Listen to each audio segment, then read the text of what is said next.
High, ball one. Houston, Franco, and Palmeiro for the Red Hot Rangers. Since June 7th, they've been the hottest team in the American League. That's the borderline high fastball called a strike by the home plate umpire, Al Clark.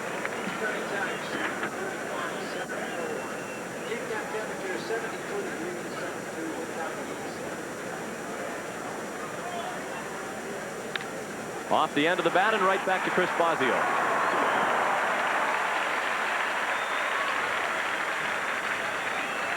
Bobby Valentine. We mentioned that his club has been hot.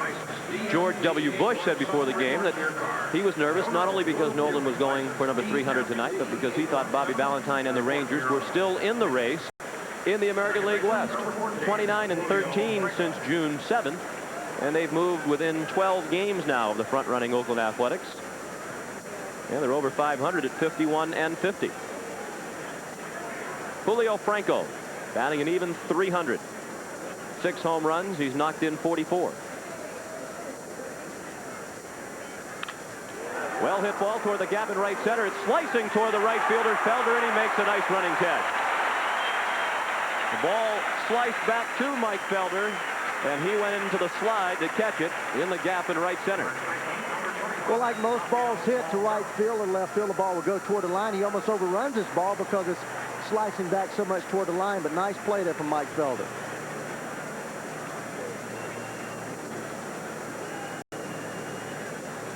Felder more or less the fourth outfielder on this Brewer team. Normally Rob Deere is in right field, but he strikes out regularly and has trouble against the high fastballs of Ryan. So Felder will bat against Nolan tonight. Here's Rafael Palmeiro. He looks at a strike. And Sean, you'll see Bosio do that. He likes to establish that fastball early, but he has 2 fastballs, basically a 4-seamer and then a sinker. But he throws everything at you. A lot of off-speed pitches, a big, slow curveball there. You see him turning over the fastball. He's the type of pitcher, just a total opposite of Nolan Ryan. He has 5 pitches, none of them very exceptional. About 85, 86 mile an hour on the fastball. He's in with a strike, 1-2 to Palmeiro. Rafael, 4th in the American League in batting at .323. Ricky Henderson leads the way at .40. And although Ryan did not win against the Yankees last Wednesday, the Rangers won the game on Palmeiro's 11th inning home run. A strong start for Bosio. He retires the side in order, including the strikeout of Palmeiro after half an inning in Milwaukee. It's the Rangers nothing, and the Brewers coming up against Nolan Ryan. Nolan Ryan on the mound. No score as we go to the bottom of the first inning. The Brewers getting set to come to bat. Field is the third baseman. Dave Parker is the DH batting cleanup. Greg Vaughn in left field. Jim Gantner is at second base. Mike Felder batting 7th in right field. Charlie O'Brien is the catcher. And Bill Spires, the shortstop, bats 9th. Texas Rangers on defense. We have Ruben Sierra in right field. Gary Pettis, Golden Glove winner in center. Pete Incaviglia in left field. Steve Buechele, the third baseman. Jeff Houston, the shortstop. Julio Franco at second base tonight. Rafael Palmeiro at first. Gino Petralli catching, and on the mound, 43-year-old right-hander Nolan Ryan. Nolan 6'2", 210 pounds. Just a physical specimen, probably the strongest quads that I've ever seen due to all that off-season work. And not only off-season work, but during the season, tremendous workout regimen. Features that great fastball that he's learned to sink a little bit. Straight changeup that really runs away from a left-handed hitter, and that unbelievable curveball when he's getting it over. And as you said at the outset, look for fastballs early, particularly over the first 15 pitches. Starts with the fastball, and Paul Molitor sends it straight back for strike 1. Molitor has just returned to action off another stint on the disabled list. .292 is his average. 7 homers, 25 RBI. Molitor has played in just 48 games now this year for the Brewers. He suffered a fractured knuckle on his left index finger on June 16th in Cleveland. He looks at a ball high. And Sean, he's already threw the first fastball and came right back with a breaking ball for a strike, and then came back with another breaking ball. So That shows you right now that it's in Nolan's mind to establish that breaking ball and probably change up early. Now the fastball fouled out of play into the upper deck, first base side.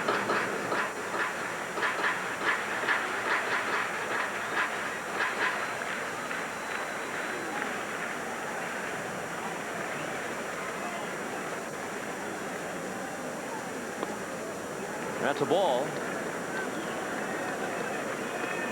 2-2. Of course, there have been many memorable milestones that have been achieved at County Stadium over the years. We mentioned Warren Spahn's 300th win was here.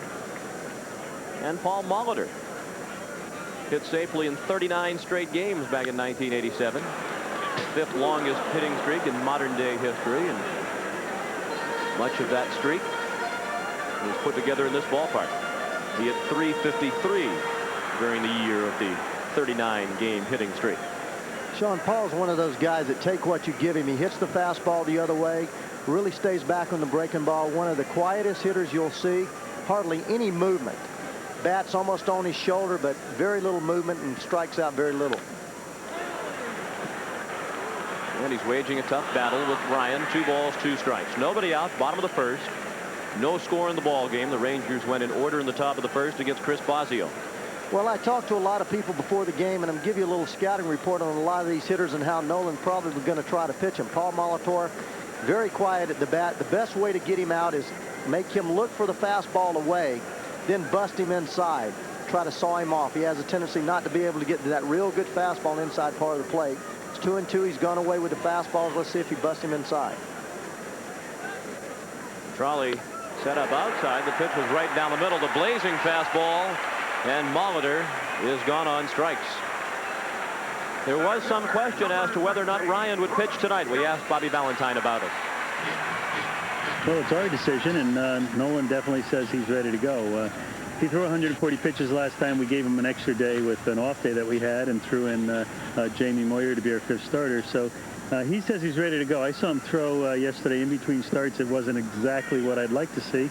But when Nolan says he's ready, he's usually ready. And he certainly looks ready. A strikeout of Molitor. And now strike 1 to Robin Yount. The reigning MVP in the American League has not had an MVP season in 1990. .248 is his average. He feels he's been swinging the bat better over the last month or so. He's in the hole here. No balls, 2 strikes. And again, Nolan went right to that sinking fastball down and inside. The other night, watched the ball game on ESPN, and he threw predominantly 90% fastballs that first inning, and now he's thrown 5 fastballs, a couple of sinkers, and 2 breaking balls. Just missed with the 0-2, a little bit low and away. 1 ball and 2 strikes. With his strikeout of Paul Molitor, Ryan now is 136 for the season. That's tied with his teammate Bobby Witt for 2nd in the league, 14 strikeouts behind Roger Clemens. The breaking ball down to 3rd to Buechele. 2 outs. That'll bring up Gary Sheffield, who's had limited experience against Nolan Ryan, but what he remembers of Nolan is scary. I'm a little scared. Yeah, because, you know, I faced him one time, and I was on my seat about 4 times. And, you know, he walked me 4 times, and I still remember those ABs, and, you know, just like it was yesterday. And I'm a little timid now. I've been thinking about it, and I've been telling my mom and Dwight, and they said, you're going to hit him, you're going to hit him. And I said, well, I'll try to bunt it. Of course, the reference to Dwight is to his uncle, Dwight Gooden of the New York Mets. You got to chuckle out of that. You can sympathize with being a little bit afraid to bat against Nolan Ryan. Sheffield sends a pop-up straight back and out of play, although Gary hasn't seemed afraid to bat against anybody with the numbers you saw. His .326 average, 3rd in the American League. Well, the thing about Nolan, he had Doug Griffin early in his career, Sean, and being a teammate of his, he always was a little timid about coming way off the plate inside. So I never feared Nolan in that respect, because I knew that he had that feeling that he knew that he could hurt somebody badly. And when he came inside, it was usually about belt high or chest high. I never saw him really come inside up in around the helmet area. So as a result, I never was intimidated as far as wildness, because although he had trouble sometimes throwing strikes, he was never that wild that he was way out of the strike zone. 1-2 the count. That's fouled away.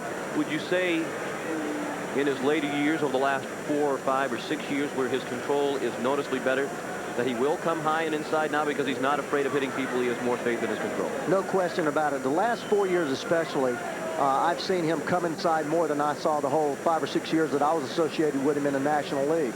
Very seldom did he come inside on purpose in the National League. If he threw in there, it was usually by accident. He liked to throw the ball from the middle away. And he gets Sheffield for his second strikeout of the inning. The Brewers go in order against Ryan in the first. Behind the Mets beginning the night in the National League East. The Expos of Buck Rogers still very much in contention. Each side went in order in the first here tonight in Milwaukee. Chris Bosio delivers strike one to Ruben Sierra, the Ranger right fielder, at 269.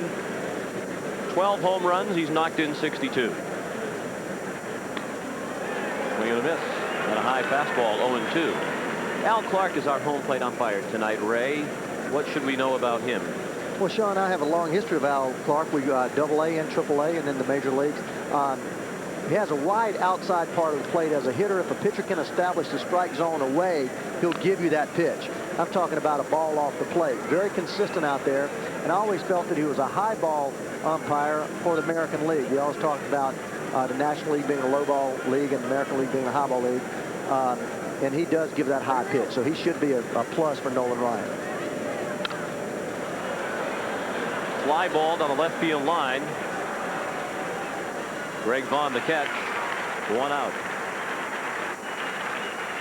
Al Clark working tonight with John Hirschbeck, the umpire at first base. Rocky Rowe calls the plays at second.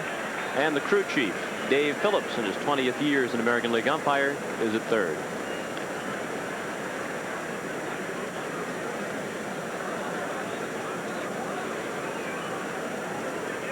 Still no base runners to this point. 1 out in the second. Harold Baines, the hitter. Down to first. Nice diving play by Molitor. On to Bosio for the second out. Paul Molitor playing in just his second game at first base, but you wouldn't know it by that play. Here's Bill Petnick. All right, Sean. He coached the Milwaukee Brewers. He was also a teammate in the minors of Nolan Ryan in the New York Mets system when Nolan first came into professional baseball. We asked Duffy for his early memories of Nolan. I was sent down from AA to try to catch him, and it was amazing. I'd never seen anything like it in my life. And I had played against Jim Palmer in high school, who was a very hard thrower, too. But Nolan threw a little bit harder than anybody I had ever seen. And at that time, he really didn't know where the ball was going. And he threw a lot of 58-foot curve balls and a lot of high 100-mile-an-hour fastballs. So he was by far the toughest pitcher I ever tried to catch. Ryan set to go to work. Bottom of the second, no score. Dave Parker lines one to center. Pettis started in. Now he's back a step or two. Pettis, who's won 4 Gold Gloves in the last 5 years, puts away the first out of the home half of the second. Gary Pettis has been mentioned regularly lately in trade rumors, particularly involving the Toronto Blue Jays, when he is still very much a member of the Texas Rangers.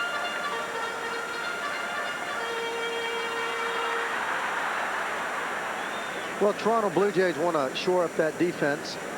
And as you see, Gary's won 4 Gold Gloves. Great defensive player.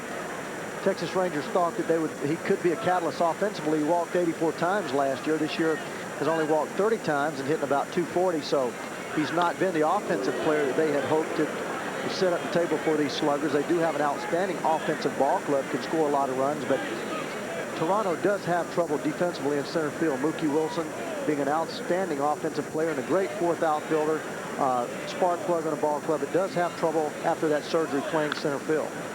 Particularly at the Sky Dome, where there's so much ground to cover. Greg Vaughn, the hitter, 0-2 the count. Vaughn now an everyday player for the Brewers. Earlier in the season, before the trade of Glenn Braggs to the Cincinnati Reds, the Brewers had a little bit of a crowded outfield situation with Felder and Deere, Vaughn and Braggs rather, and Robin Yount. Now that Braggs has been traded, Vaughn has been playing pretty well. Well, he had a tremendous minor league career. In '87, he had 33 home runs. In '88, he had 28 home runs. And then last year in Denver, he had 26 and then 5 when he got called out to Milwaukee. So he's hit averaged 32 home runs in the last 3 years. Type of guy that if you're going to trade Glenn brags, you have to have somebody like this in the wings because he is an outstanding potential power threat for this ball club. 2-2 the count to Greg Vaughn. Ryan struck out 2 in the first. Buechele. Palmeiro just did stay on the bag. 2 outs in the second. Still not a base runner in the ball game. The NFL preseason. Jim Gantner takes the ball outside. Baseball fans around the country haven't heard much about Jim Gantner this year, but he's one of the great stories in Major League Baseball this season. He had very serious knee surgery last year. Many observers thought his career would be over, that he wouldn't be able to bounce back at age 37. But he has. Incaviglia over the rail, does not have a play.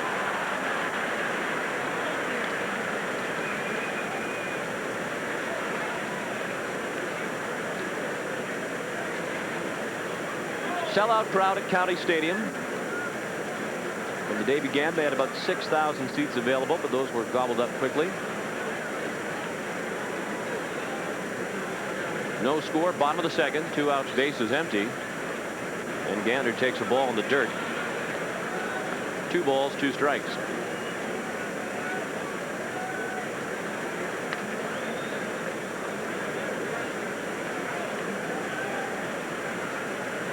Well, Pete Incaviglia in left field is playing about maybe 15 yards off the line.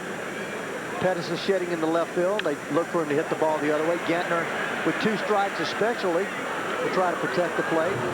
Never been a pull hitter, always has hit the fastball the opposite way, and the Rangers are playing him that way. And if you're wondering what those lines are in the outfield, the U.S. national soccer team played an exhibition game here a couple of nights ago. Well, that shot right there, you can see how close Incaviglia is hugging that left field line. Full count now to Jim Gantner. Gantner had surgery last August 16th to repair a ruptured anterior cruciate ligament in his left knee. He also had a torn medial collateral ligament.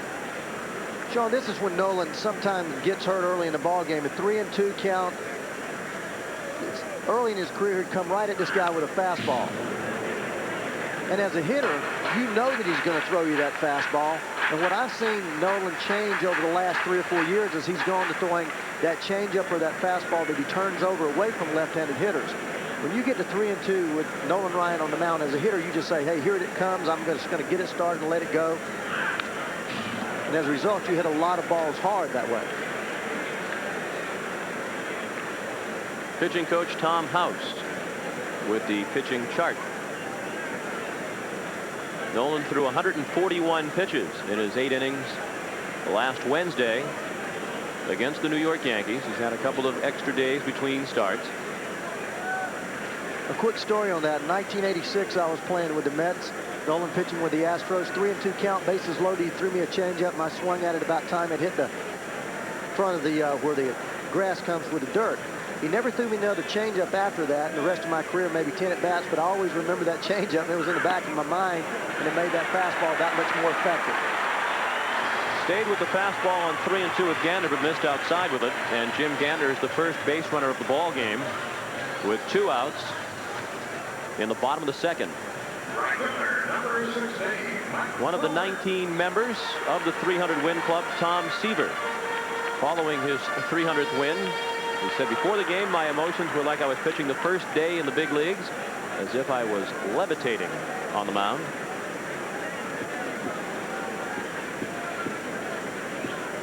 Nolan seemed pretty relaxed before tonight's game. He sat in the dugout for a while.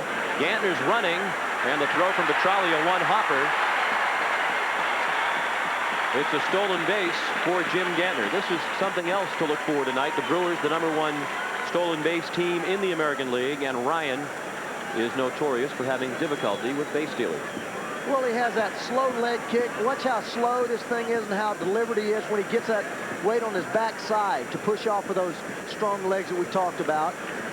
And he's always been notoriously slow delivering the plate. Even though the fastball gets there in a hurry, it takes him a while to get rid of it. With Ryan on the mound, this year, the opponents have been successful in stealing 15 times out of 21, better than 70%. Mike Felder, the hitter. Gantner in scoring position. 2 outs in the second. No score in the ball game. Over the outside corner, a called strike. 2-1. And you see Nolan right there. He turned that fastball over. That was not his four-seam fastball that he's apt to throw 2-0. He turned that fastball over. A little bit of run away from the left-handed hitter. A little bit of a sinker, and that's a pitch that he came up with in 1986.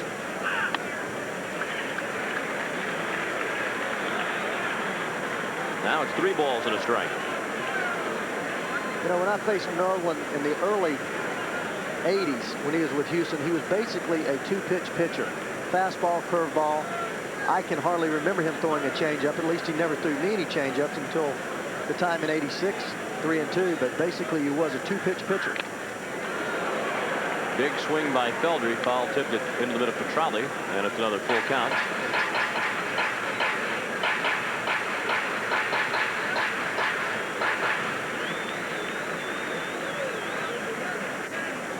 Gary Pettis playing very shallow in center field.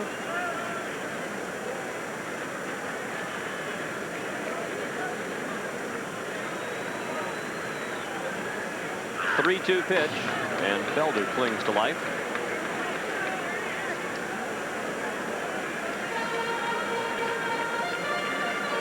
Charlie O'Brien, the catcher, is on deck.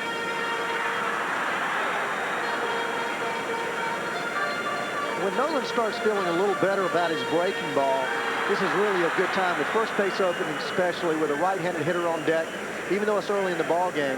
When he gets the feel of that breaking ball, 3-2 is a great time to throw it, even to a left-handed hitter, Sean, simply because you're geared for that fastball. When Nolan's throwing 94, 95, you have to cheat a little bit, meaning you have to get that bat started a little early. That makes that breaking ball more effective. And if he feels good about that breaking ball in his fingers, this is a good time for him to throw it 3-2 with first base open. Felder sends it right back to us. This is a point we mentioned early in the broadcast and our open about him going to that fastball. He seems to go to that fastball when he's in trouble early. Late in the ball game, hopefully we'll see Nolan 7th, 8th, 9th inning tonight. He tends to go to the breaking ball when he's in trouble. He had Molitor in a 2-ball, 2-strike count. Molitor fouled off several pitches. Gantner did the same thing. Now Felder. The fact that he can't blow them away with the fastball, does that mean perhaps he doesn't have his best fastball tonight? Although that one on the jugs gun, we were told, is 95 miles per hour. That's pretty good. No, Sean, I think what that means is he has not shown enough of those other pitches that a hitter just thinking about that fastball. Until a pitcher plants an idea in your head, you think about one thing. That's that 95-mile-an-hour fastball. Now, if he throws Felder a breaking ball here or a changeup and gets it anywhere located, Felder's dead because all he's seen is that fastball. Sees the fastball again, but he chopped it to second. Franco threw him out. He just did get the hustling Felder by less than a step. The Brewers leave a runner in scoring position after 2 in Milwaukee. No score. Bradley, Ron Kittle trade, Ray. Well, Sean, it's tough for me to understand that trade. I don't know that it helps both if it helps both ball clubs. I know Kittle, the Baltimore Orioles need power, but I think what it's going to do with that Chicago club is give them enough bodies in the outfield to make a trade for another starter. They need a 5th starter. When you look at their outfield with Calderon, Johnson, and Sosa, you think, well, how's Phil Bradley going to play on that ball club in the outfield? But it does give them another body, another outfielder, and give them an opportunity. If a trade comes along for a starting pitcher, they can trade a quality outfielder for a pitcher. No score here in Milwaukee. We move along to the 3rd inning. Gino Vitrali leading off against Chris Bosio, who's retired the first 6 Rangers in order. 2-2 now the count to Vitrali. He was like a little kid when we talked to him on SportsCenter tonight. He was disappointed that he was not the catcher last Wednesday night. He said, my biggest task tonight is going to be keep myself calm. In the air to right center, playable for Robin Yount. 1 out in the 3rd. More and more Nolan Ryan paraphernalia popping up around America. This is a Nolan Ryan mask. Needs to use one of those shavers on that mask, though. Looked like on the mask he had a little bit of growth. Steve Buechele back in action after 2 stints on the disabled list with an injured wrist this year. His average 203. Fastball high from Bosio.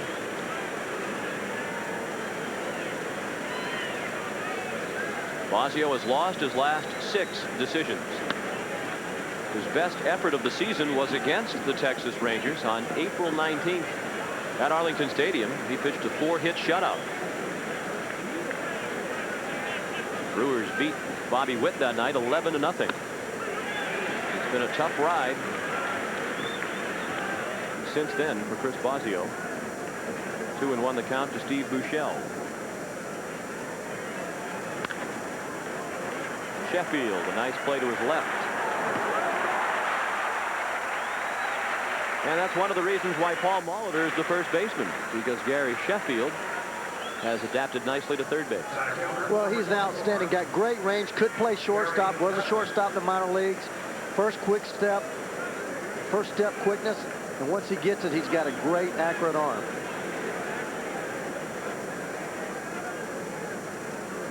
Tom Treblehorn had his problems with Gary Sheffield last year.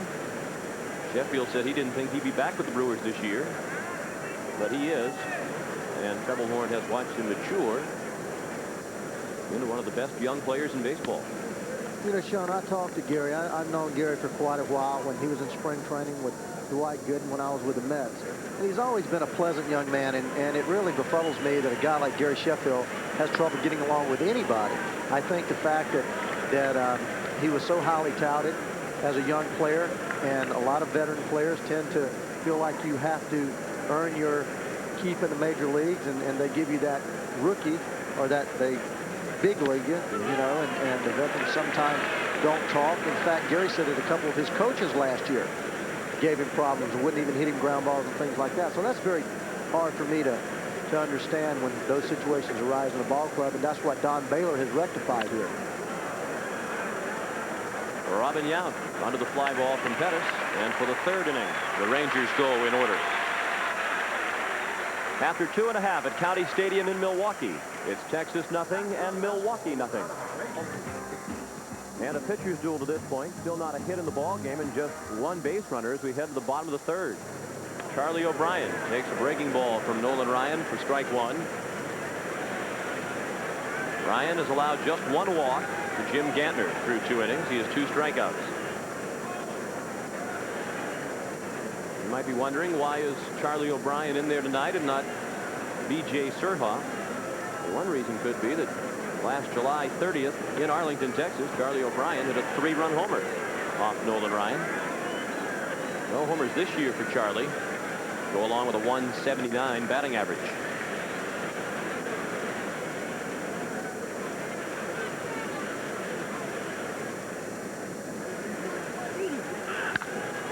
There's a well-hit ball to center field. Pettis on the run to the warning track. He makes the catch.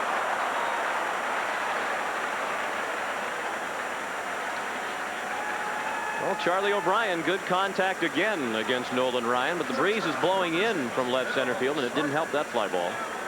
Well, Sean, one reason for that is Charlie O'Brien is a dead fastball hitter. This ball is out over the plate, comes back into him, and also when you're on the bench and you haven't played a lot, the one pitch that you know you can handle is the fastball. You have a tough time hitting the changeup and adjusting to the speed of a breaking ball. So Charlie O'Brien coming off the bench, not playing a lot with B.J. Surhoff catching, comes out there looking for that fastball, and it's just a good matchup for him. He's very aggressive. Obviously, his adrenaline's flowing tonight, so he's one of those guys that he can turn that Nolan Ryan fastball around. Now Bill Spires, the number 9 hitter. Spires hitting .260. 2 home runs, 23 RBI. He's another guy who's missed some time this year with injuries. Appeared in just 61 ball games. This is the 100th game of the season for the Milwaukee Brewers.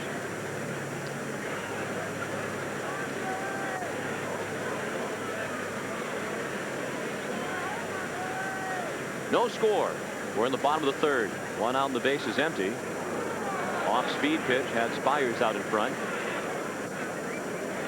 That's the pitch Nolan has added to his repertoire over the last few years. Oh, man, and when he throws that thing and locates it out there away from you, it's nasty. It goes away from those left-handed hitters. It's what it is. It's a circle changeup.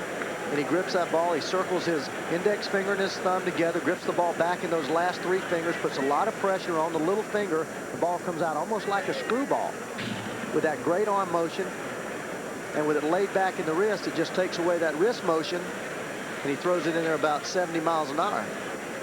Actually, we just got the report it was 74 miles an hour. So you take about 74 miles an hour and then 95 miles an hour, and that 20 mile an hour is a good 4 or 5 feet. And as a hitter, when you can't see rotation, you swing at that arm speed, you have no chance. Houston throws out Spires. 2 outs, bases empty in the 3rd. Still no score in the ball game. Still not a hit for either side to this point. Houston, a very steady shortstop for Bobby Valentine. He handles all the routine plays, and occasionally he'll make a great play.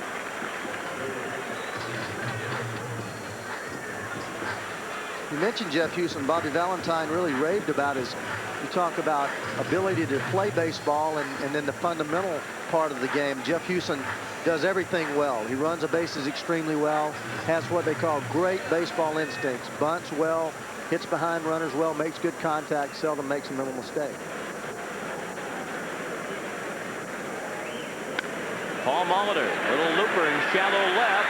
Houston can't make the play. Tried to make a great over-the-shoulder running catch, but couldn't. And that's the first hit of the ball game.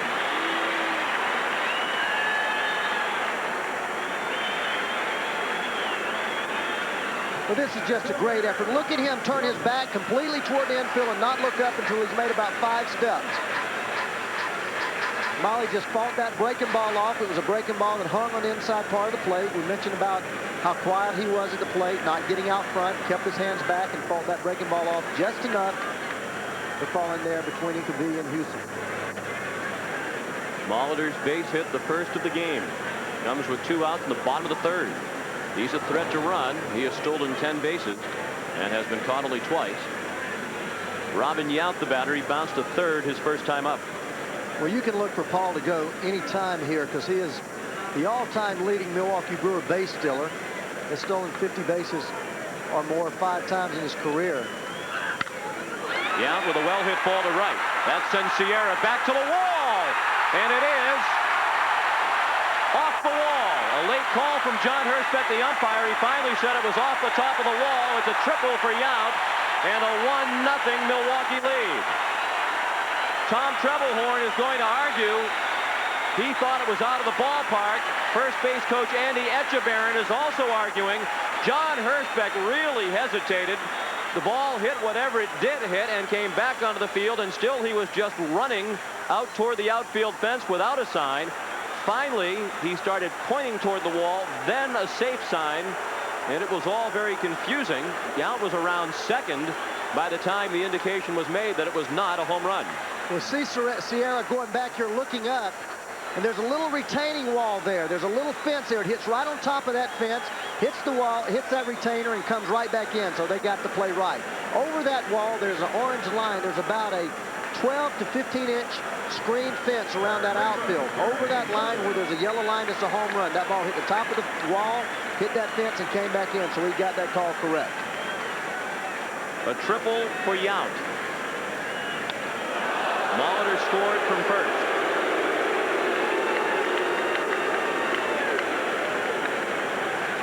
That was a 75-mile-an-hour breaking ball that hit Sheffield ducking back.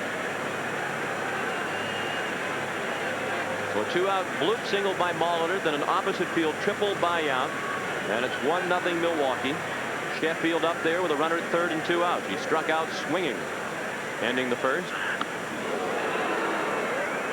Sheffield became strikeout victim number 1,106 for Nolan Ryan. He is now fanned 1,106 different batters in his career. Sheffield had never struck out against Ryan prior to tonight. Ryan has had 26 new victims now, including Sheffield in 1990. Buechele went over, but the ball's well back into the seats. 1 ball and 2 strikes.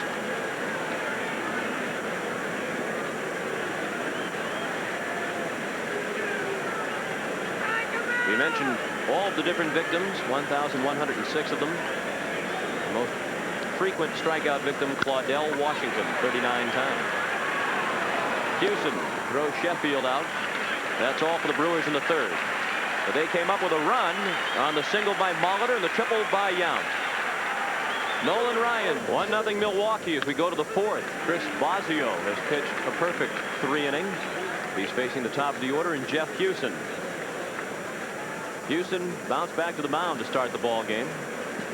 He'll be followed by Franco and Palmeiro. Ball high, 1 ball, 1 strike. Chris Bosio's last win on May 20th. Charlie O'Brien back to the screen. He does not have a play. No trouble finding Charlie in that bright yellow catcher's equipment. I think he just broke that out today. No, I've seen that before. He had that here That when looks I like was a here new about a week ago. That looks like a new one to me. That might be new, polished but it. it's the same color as what he's been wearing earlier in the year. The lights go out here. We'll all follow Charlie to safety.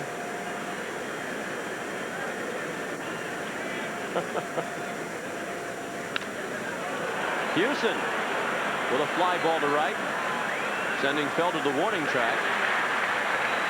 1 out in the fourth.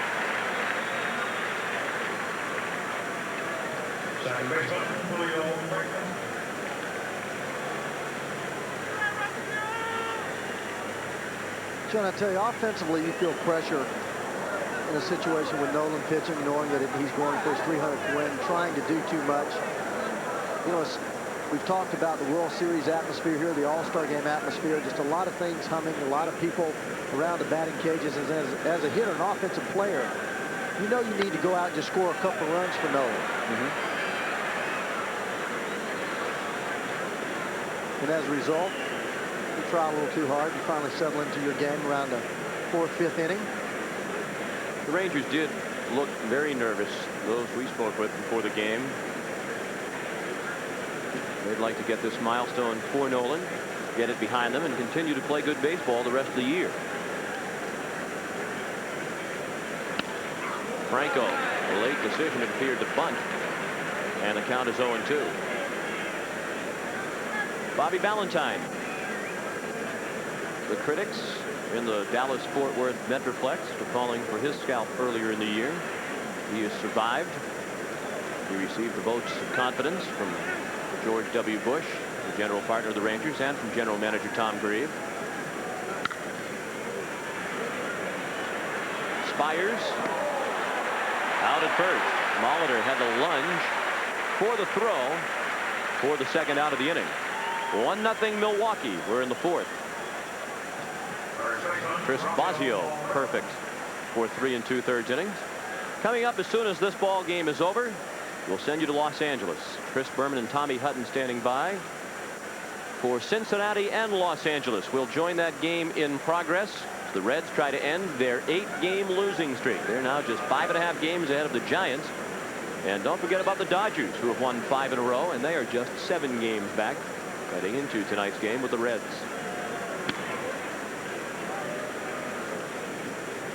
Rafael Palmeiro looked at ball 1 outside. He struck out swinging his first time up.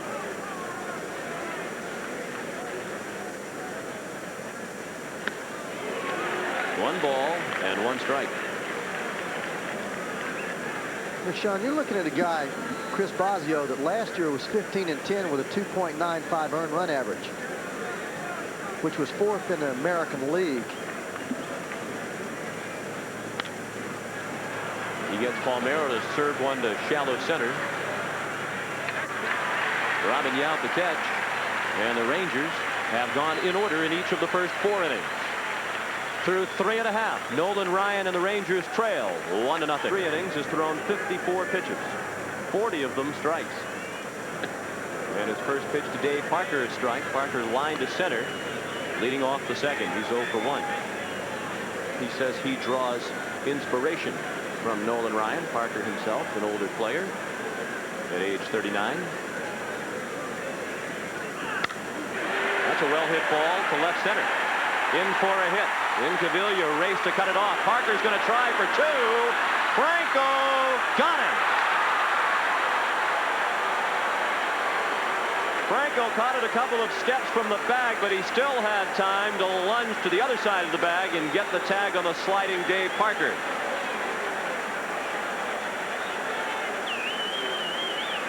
Nice play by Pete Incaviglia, an underappreciated outfielder. Well, he really has improved. He led the American League in errors in 1988. Last year, he cut that in half, and this year he's just been an outstanding defensive outfielder. He stopped. He made a great play on this ball at 392 sign. Comes in, watch Julio Franco go back and get the ball and then dive for the bag. You got to realize that there's metal cleats coming in there, and in that situation, Julio Franco stretched out. You see Dave Parker, look at him stretching and just dive right back in front of those, right to those cleats. What a great play. Perfect tag right in front of that bag. Parker trying to stretch the single into a double is the first out of the inning. 3 hits now for the Brewers. 3 of the last 4 Milwaukee hitters have delivered a base hit. Greg Vaughn at the plate with a count of 0-2. He bounced to third his first time up.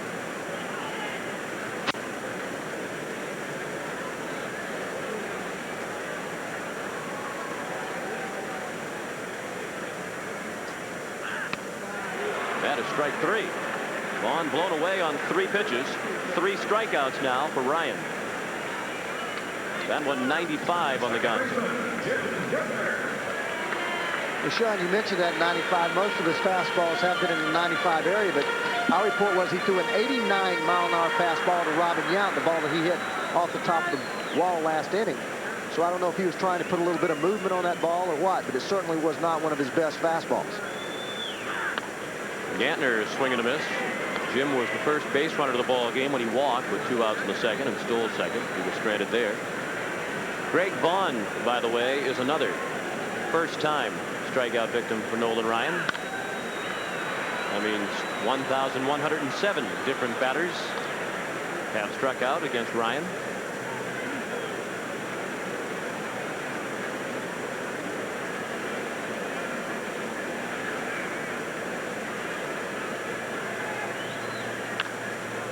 And of course, Ryan and Koufax have other things in common, including the no-hitters. 6 for Ryan, 4 for Koufax.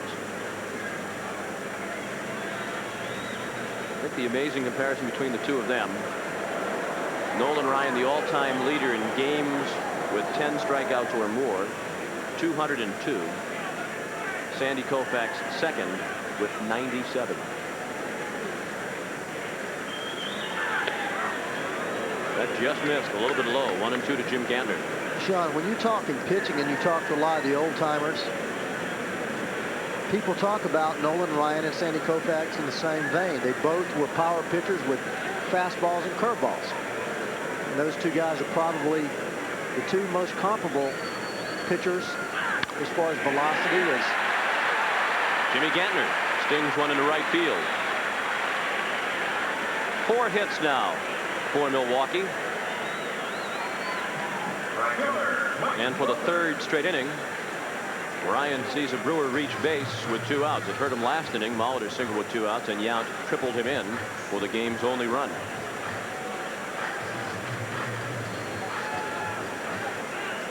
Mike Felder grounded to second his first time up.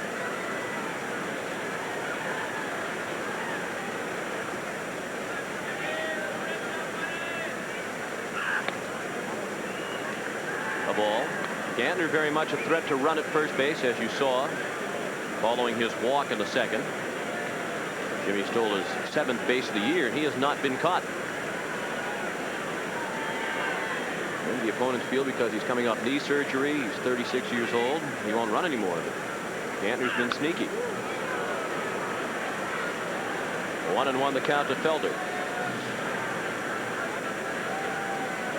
Well, Sean, one thing about Jimmy Gantner, he's another one of those guys like Jeff Houston that knows the situation, picks a good spot to steal in, knows that Nolan Ryan is slow delivering to the plate. But it's interesting to me to watch him lead off at first base. He really gets a lot of weight on his right side. Almost leans towards second base when he's stealing bases. I noticed that last night when he stole a base last night. He comes off the base, instead of getting both of his legs square underneath him, he puts a lot of weight on his right leg and leans towards second base. We saw that just prior to the last pitch. He was not going, obviously. He had looked over to Duffy Dyer for the signs you just saw. And Gantner stayed at home as Ryan threw an off-speed pitch high and away. 2 balls and 2 strikes.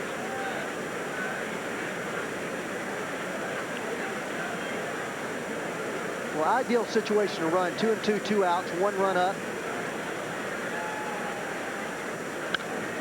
Little pop-up that'll find the seats third base side. And the reason I say that, Sean, you get a 2 and 2 situation. If the pitcher decides that's the pitch of reckoning, you don't normally want to go to 3 and 2. You know the runner's going to be going then. 2 and 2, if the pitcher throws a fastball, the hitter aggressive, makes contact, hits it in the gap, the run scores. If he throws a breaking ball, that gets you to second base. 3 and 2 situation with a chance to be driven in for that insurance run. Gantner goes this time, and Felder pulled it foul. He had Andy Etchebarren skipping out of the way in the first base coach's box.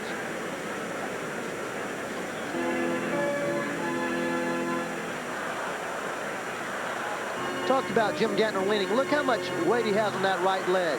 You can tell he's stealing the base, never looks toward home. It doesn't matter the crack of the bat. Even if it's a line drive, he's going to keep on running till that third base coach holds him up. That might be a sign, too, that it's tough for him to push off on that left leg, or at least he's reluctant to do so. It was the left knee on which he had surgery last year. Brewers lead 1-0. They're batting in the bottom of the 4th. Gantner goes again. Felder to Franco. That's all. After 4 at County Stadium in Nolan Ryan's second attempt for win number 300. It's 1-0. Have all 4 of the game's hits.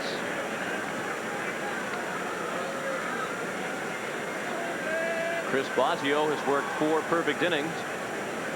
Ruben Sierra starts the Texas 5th. He flied to left his first time up. Baines and Incaviglia to follow.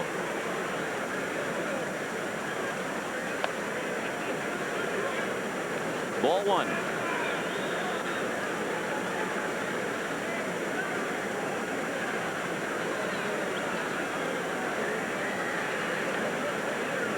Two balls and no strikes.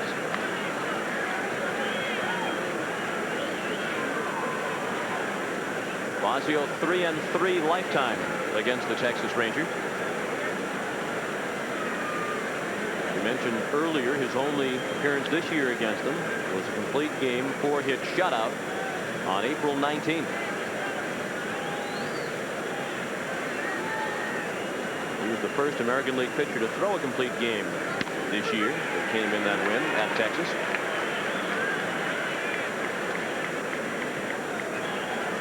Two balls and a strike to Sierra. And there's the first Texas base hit of the ball game. And Ruben Sierra is the first Ranger base runner as he singles to center beginning the 5th. Once again, here's Bill Pat Baines, a line drive and a base hit into right field. Sierra stopped at second as Felder fired it back in. So after 4 innings with nothing off Chris Bosio, the Rangers put together back-to-back hits to start the 5th.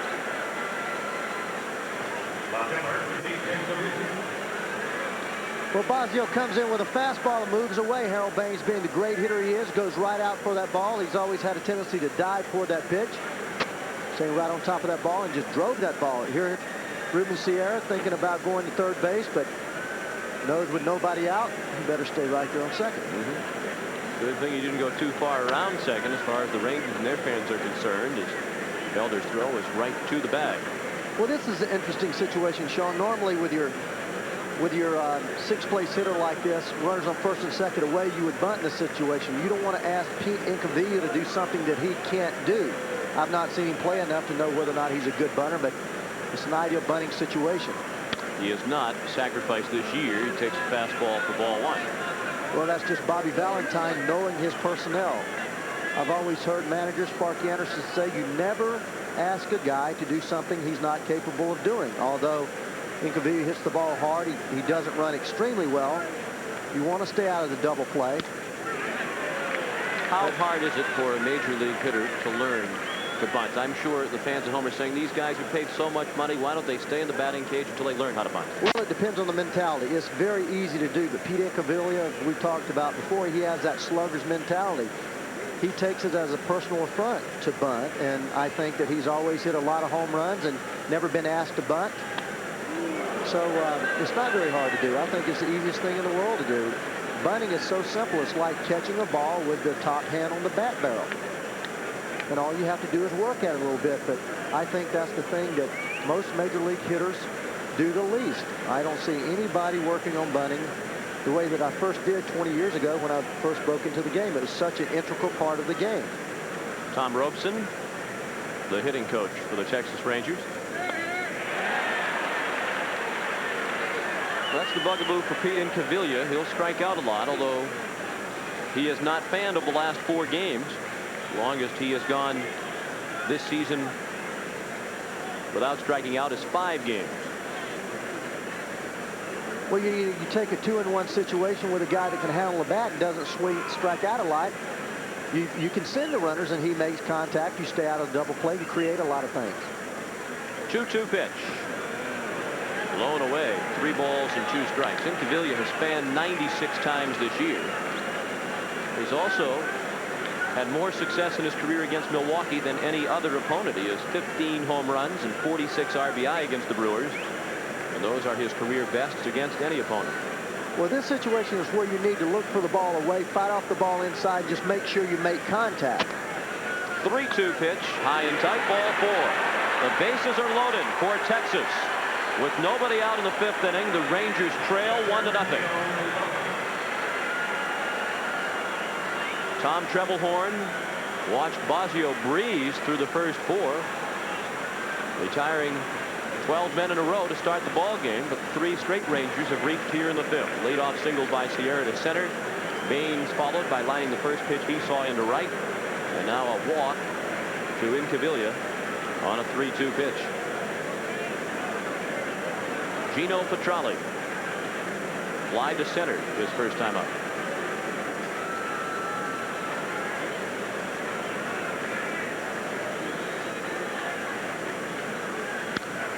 Straight back, strike 1.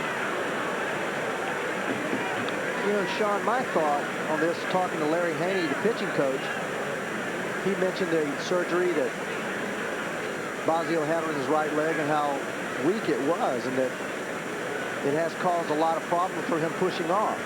There you see the back of Larry Haney's head, and I think that this could be a situation getting in the ball game later. He could start, you talk about how strong your legs have to be to pitch. People think that it's your arm, but when your legs go and you start having problems with strength in your legs, then you have a tough time with pitching. Getting the ball over the plate, locating, good movement.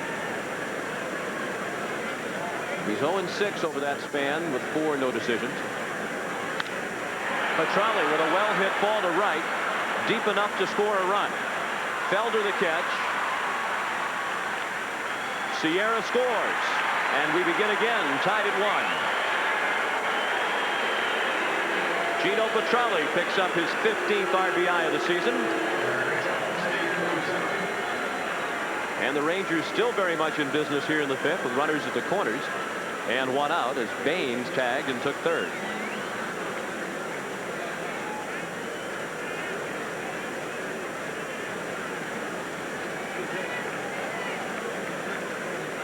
And that's a big play. That ball was hit deep enough, obviously, to score the run, but to get Harold Baines to 3rd base. Now Buechele, as a hitter with 1 out, needs to look for a pitch up out over the plate that he knows he can drive, not bite for the sinker down. Bosio basically will try to keep the ball down on him. Buechele smashed past Sheffield at 3rd. Baines scores, and it's 2-1 Texas.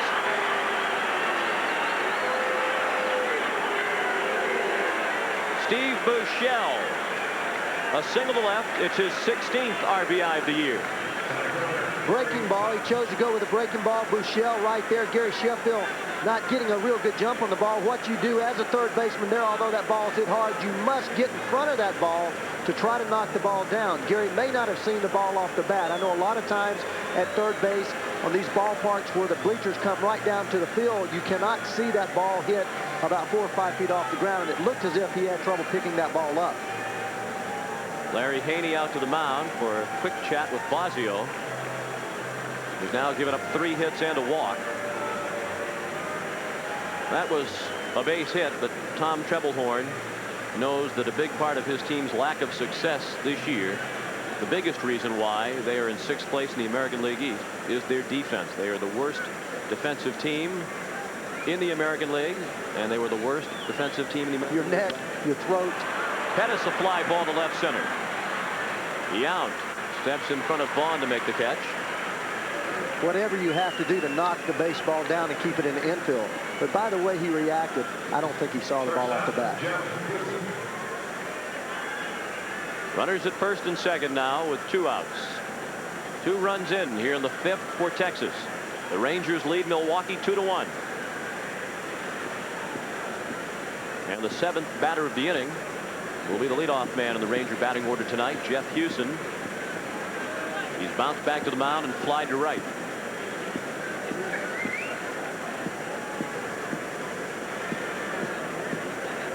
Hewson sat out the last 3 ball games as Jeff Kunkel played shortstop, and Kunkel had a home run last night in game 1 of this series, a 3-1 Texas victory. The Rangers really have a contrast in their shortstop duo. Hewson, as we mentioned earlier, unspectacular but steady. Kunkel will make great plays that turn your head, but he'll also boot a lot of routine plays. Most managers will make the decision Bobby Valentine has made to stay with the sure-handed, steady middle infielder. In this case, Jeff Hewson.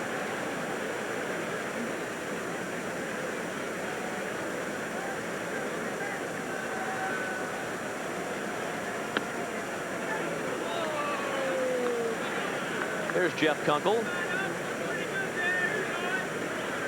son of the late Bill Kunkel, a fine American League umpire. Last night's winner, Bobby Witt, right next to him. Witt has certainly been a big part of the turnaround of the Texas Rangers. He's here tonight, although they wanted to send him back to Texas to have his elbow x-rayed. That's a foul ball. Bobby left after 7 innings last night with stiffness in his right elbow. They said to him after the game, we'll send you back to Texas to have it x-rayed, have our people look at you. He said, no, thank you. I'll have it examined here in Milwaukee because I want to be here. I don't want to watch it on ESPN. I want to be here to watch Nolan make history in person. And Bobby Witt is here. And the good news is that they didn't find anything unusual in his examination today. And they still don't know whether he'll miss his next start, but they don't think it's any serious problem involving Bobby Witt's right elbow.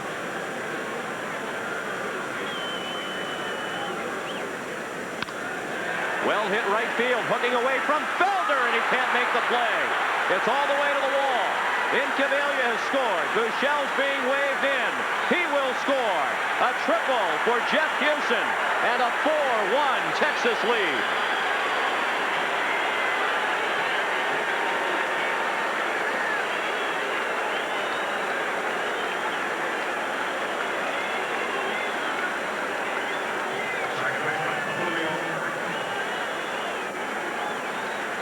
Bosio throwing a fastball right down the middle. Jeff Hewson jumping all over the ball. The ball really moving toward the line.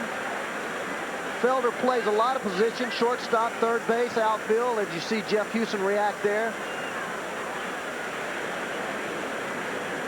Arguably the biggest hit of his career, his second triple of the season. Buechel scored, as did Incaviglia, and it's 4-1 Rangers. All 4 of the Texas runs here in the top of the 5th. Tell you, it may not be the biggest hit of his career, but it'll be one that he'll always remember if Nolan goes on to win this ball game tonight. Franco with the pop-up. Gantner with the catch. That ends the inning. But in the 5th, the Rangers sent 8 men to the plate. And where tonight, Nolan Ryan is bidding to become the 20th pitcher in Major League history to win 300 games. And as he takes the mound for the bottom of the 5th, he's working with a 4-1 lead. All 4 runs in the top of the 5th. All 4 Ranger hits came in the top of this inning. Charlie O'Brien Takes the curveball high, ball one. O'Brien out on a deep fly ball to center, his first time up. Sean McDonough with Ray Knight. We are the privileged duo who is here on behalf of ESPN for what could be a history-making occasion. Well, I've been excited all day. Got to talk to Nolan yesterday. Went to the press conference. Spent a little time with him before the game today. And it's really a thrill for me, you know, being a friend and a teammate and an admirer. I'd just like to thank the commissioner's office as well. We had to deviate slightly from our usual 7:30 Eastern time start. Bring you this ball game at 8:30 Eastern time.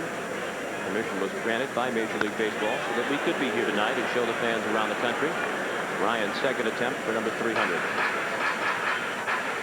We hope you'll be with ESPN Saturday night at 10 p.m. Eastern time as the NFL. 2-2 the count now for Ryan with Charlie O'Brien. 76 pitches thrown by Nolan now. 3 strikeouts, 2 of those in the first inning. Buechele, one hop throw, safe. Palmeiro tried to field it on one hop while coming off the bag and also get a tag on Charlie O'Brien, and he couldn't do all 3 of those things. And Steve Buechele is charged with the game's first error. Well, Buechele does everything he can here. This is kind of a check swing. Buechele charges the ball, kind of rounds the ball, which he should do. But he comes up here, never took that little crow hop that would add something onto your throw. And I think he must not have had the ball with the seams, and that's what happens sometimes. But watch right here how he could have taken another little hop. He throws off the wrong foot. He had plenty of time. He didn't need to throw on the run. He could have set himself. Absolutely. And fired the good, strong throw. And Nolan says, hey, man, that's okay. I'll get this guy. It might be a matter of not remembering who the runner was. Absolutely, Sean. You have to know who that runner is. Bill Spires carved the first pitch to him straight back. That was a 92-mile-per-hour offering from Ryan. Spires grounded to short his first time up. And usually as a third baseman playing deep with 2 strikes, knowing that a catcher's running, Charlie O'Brien having below average speed, you can see the way he goes at the ball. That way he was back on his heels, fooled by the pitch, and you can just charge the ball and feel it like a routine ground ball. Buechele made that a little tougher than what it was. And really an uncharacteristic misplay by Steve Buechele. Bobby Valentine says Buechele has the skills to be a Gold Glove third baseman. The reason he's not is occasionally he'll make that kind of a play that seems totally unnecessary. I saw him make 3 great plays last night. A lot of people talk about offensive players being Gold Glove winners. I suspect when he gets that batting average up a little bit, he'll be considered a little more. Pete Incaviglia with the catch. Now that's what they say.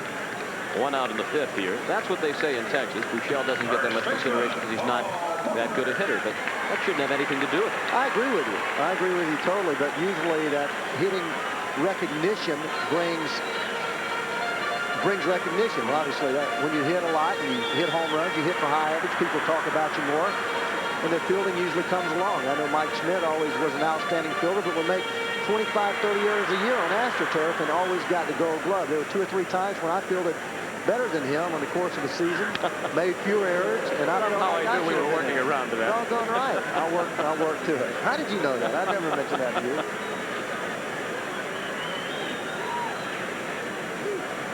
But that's just like Mickey Mantle. You don't remember him for his strikeouts. You remember him for his home runs. But I agree with the expression of Bobby Valentine with Steve Buechele. I've seen him play quite a bit. And I think he and Gary Gaetti are the 2 best defensive third basemen in the American League. And I saw Buechele make 3 plays last night that I've not seen anybody make lately. Molitor chops one foul. Well, Wade Boggs would take the opposite view. He would say his fielding doesn't get the recognition it deserves because his hitting gets too much attention. If people don't focus on his fielding, he feels he could be a Gold Glove third baseman. Well, I think Wade's a very solid defensive player. I think that he doesn't possess the range to become a Gold Glove third baseman. I think that he started off being a very average or below average third baseman. As he's improved, people have watched that improvement, and then they say he's improved so much now he's a Gold Glover. I don't agree with that. I think he's an outstanding defensive player, but I don't think he possesses the range to be a Gold Glove third baseman. We're in the bottom of the 5th inning. Nolan Ryan and the Rangers lead 4-1. Divided loyalties among the fandom at County Stadium tonight. A runner at first with one out. A 1-2 to Molitor. He struck him out. Late swing by Paul at the fastball from Ryan. 4 Ks for Nolan. 2 outs in the 5th inning.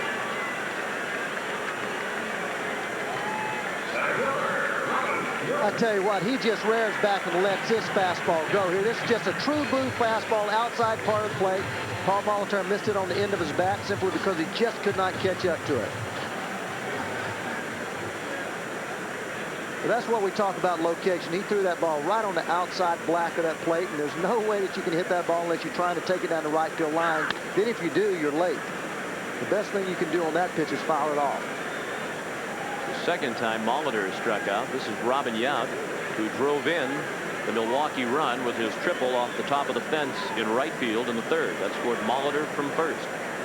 Robin bounced the 3rd in the 1st inning. He fouled that one. Off home plate umpire Al Clark. Well, Robin Yount has always been a great fastball hitter and always been an outstanding breaking ball hitter. And the reason is because he takes that fastball to right center field. You never see him try to pull the fastball. Case in point, he drilled that fastball off that 362 sign out there to right center field. But when I think of Robin Yount, I think of him hitting the fastball to right field, right center field, and pulling the breaking ball. He's ahead in the count. 2 balls and 1 strike.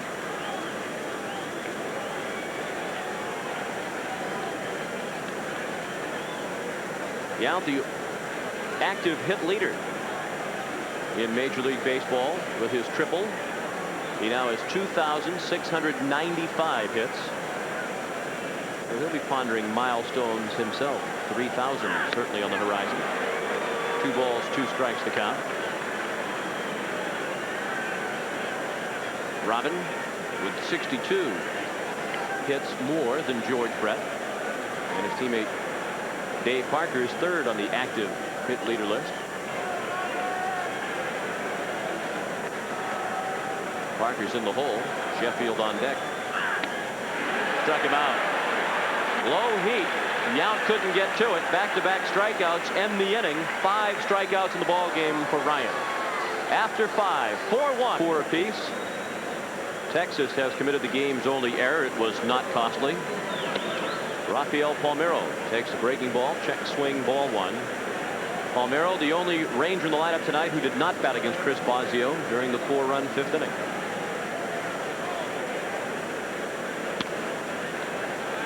A ball 2-0. It was Palmeiro who hit the game-winning home run last Wednesday. And the Rangers came from behind to beat the Yankees. Nolan Ryan didn't get the win in that game. And also got him off the hook. The home run didn't get him off the hook. He was off the hook earlier. But it won the game for the Rangers. Rafael Palmeiro was on deck. George W. Bush, the Rangers general partner, was sitting in his customary seat, the lower first base boxes, and he leaned over to Palmeiro and said, "Let's put an end to this game. The commissioner, Mr. Vincent, is getting a little bit tired." And Palmeiro said, "It's over." And he was right. He got up there and ripped the home run that won the game.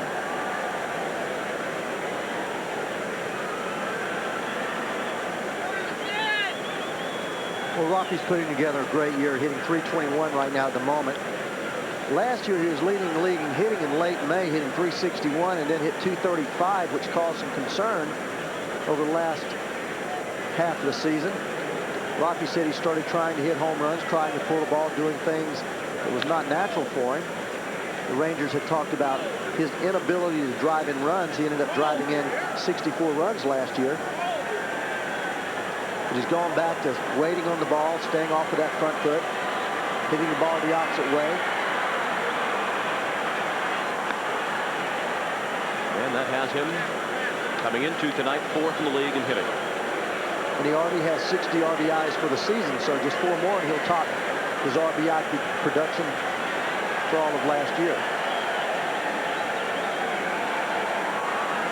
A lot of people in Dallas-Fort Worth were upset he was not on the All-Star team. He tomahawks that one into the corner, past the running Felder. It kicks a long way away from Felder. Palmeiro sprinting around second without hesitation. He's on his way to 3rd, and he is safe. A triple to start the 6th for Rafael Palmeiro.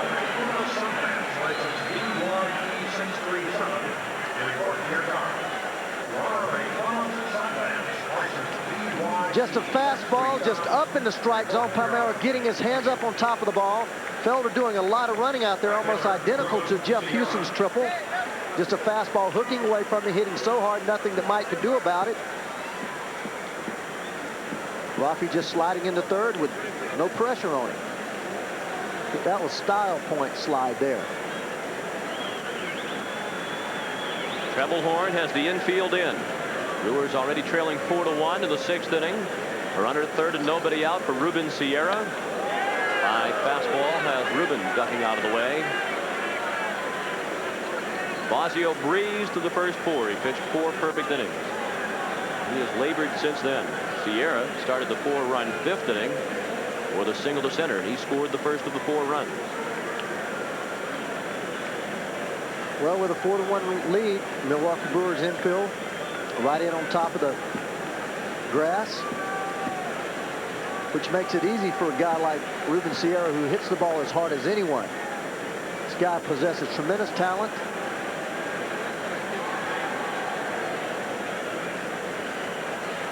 One-0 pitch in the dirt. It scoots away from O'Brien. Ricochets right back to him.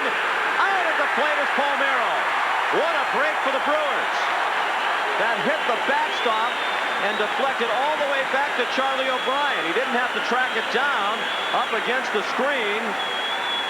It came right back to him, and Palmeiro was out. The first out of the inning, made it home plate. Well, I remember when I played here with Baltimore, that's a concrete facing back there. It's one of the few parks that has concrete facing.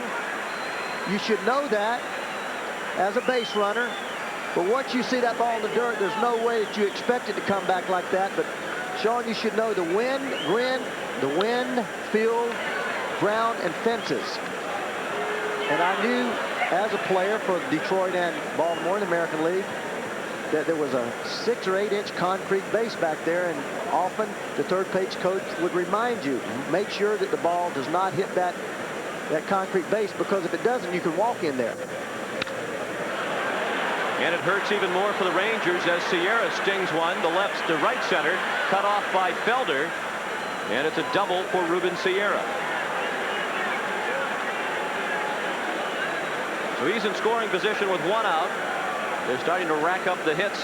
6 now for Texas over the last inning plus, and that has Tom Trebelhorn on his way to the mound. He has Paul Mirabella, a lefty, warming up in the bullpen. If Rafael Palmeiro waits to see if the ball hits that concrete bottom of the screen, does he still have time to score from third? Don't you have to go once you see that ball go to the backstop if you are going to make sure you score from third? Not when the backstop's 90 feet from home plate.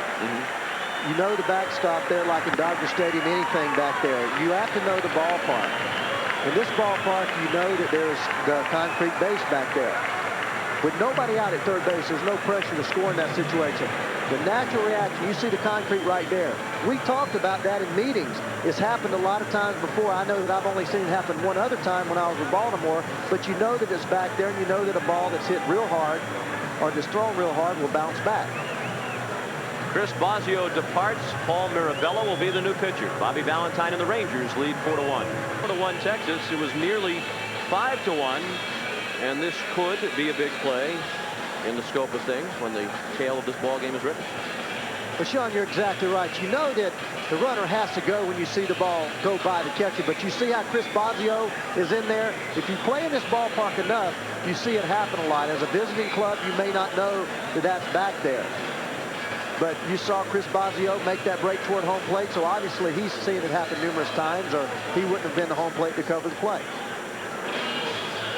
Here's Paul Mirabella, the 36-year-old lefty, on relief of Chris Bosio, worked 5 1/3 innings. Paul Mirabella, 6'2", 196 pounds, out of Clifton, New Jersey. Fastball, slurve, straight changeup. Sinks that fastball in, throws that breaking ball. A lot of breaking balls to left-handed hitters. He's a former Texas Ranger.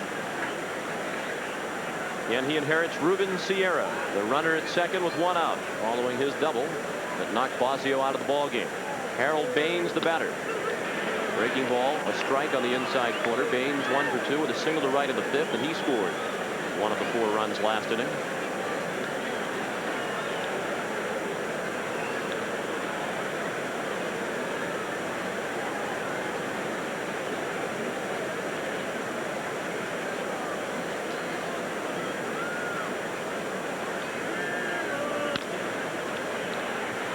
Harmlessly down to Molitor, 2 outs. And on the play, Sierra moved to third. We move to the studio to Bill Patrick. I just had a feeling that as the game wore on that they would get more relaxed, and certainly after seeing a pitcher going around the batting order one time, you're going to see what he's featuring that particular night, the movement, the break on his breaking ball.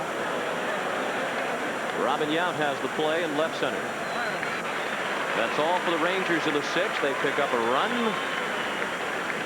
And after 5.5 here at County Stadium, best sausages in baseball. It's 5. For tonight's game, we asked George W. Bush if he was disappointed Nolan didn't do it at home. None. We've opened up our stadium a la Detroit Pistons. There's going to be a huge crowd there of people who are watching it on the Diamond Vision. We're interested in what's best for Nolan right now. And what's best for him is to get this 300th out of the way, get all the hoopla behind us, and concentrate on catching the Oakland A's.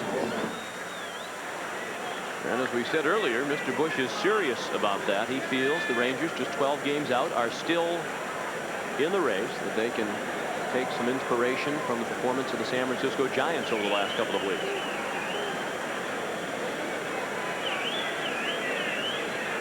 Ryan working with a 5-1 lead. Bottom of the 6th, Gary Sheffield started to pull the trigger and looked at a strike. Sheffield is struck out swinging and grounded to short. That was a 95-mile-an-hour heater on the outside black.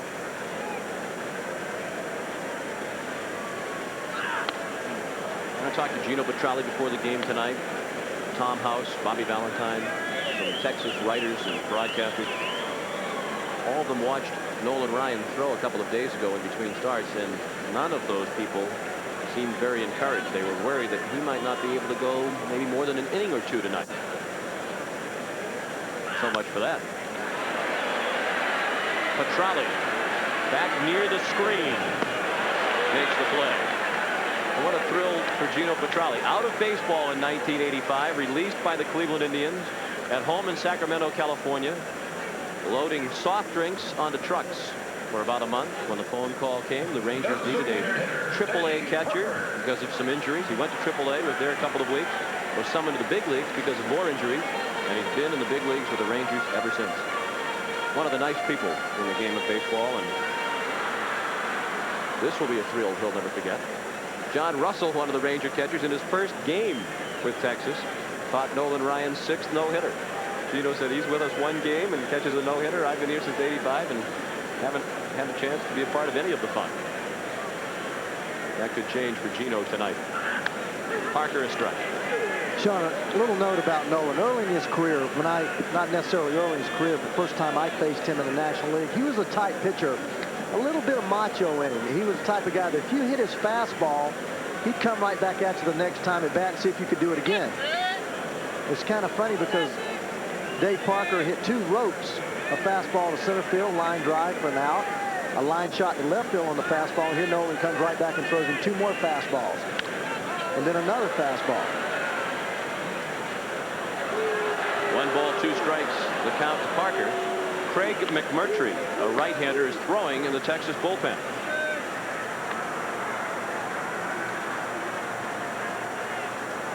Ryan has thrown 95 pitches. The Rangers lead 5-1. 1 out, bases empty in the Milwaukee 6th. Franco to Palmeiro, 2 outs.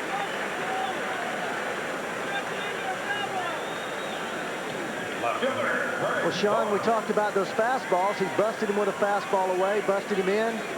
Now look at this pitch. This is that new fastball that he's come up with that he turns over away from him. Just a fastball. Look at the movement away. It's that new sinker that he's come up with that developed in 1986. That says Ryan Express.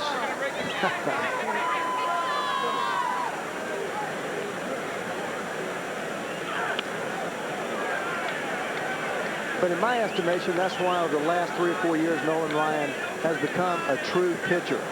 the fact that he can go to another fastball, not the cross-seam, four-seam fastball that he always threw, 95. And when he does, he loses a little bit of velocity on that. He throws that pitch about 88, 89 miles an hour, but he gets that good movement away. And they always talk about location and movement's the key to pitching. Unless you're a guy like Nolan Ryan who throws at 95, 96, you can get by with some of those pitches out over the plate. But eventually, if you keep making those mistakes on the center of the plate, I don't care how hard you throw, those major league hitters will hit it. 1 ball, 2 strikes to count on Greg Vaughn. He bounced to third in the second, struck out swinging. Become a new Nolan Ryan strikeout victim in the 4th inning. Ryan has had trouble, as Ray indicates, in the past with the home run ball, including his last start. He gave up 3. He has not been damaged by the long ball tonight, and he has recorded 6 strikeouts, including the inning-ending K of Greg Vaughn. Ryan moves closer to history, leading Milwaukee. It has been the scene of some notable milestones over the years. In 1988, September 23rd, Jose Canseco stole his 40th base of the year, making him the first player to ever steal 40 bases and hit 40 home runs in the same season. June of 1983, Don Sutton became only the 8th pitcher to collect 3,000 career strikeouts. In 1982, Ricky Henderson stole his 119th base, surpassing Lou Brock's mark, en route to a major league record 130 steals in that 82 season.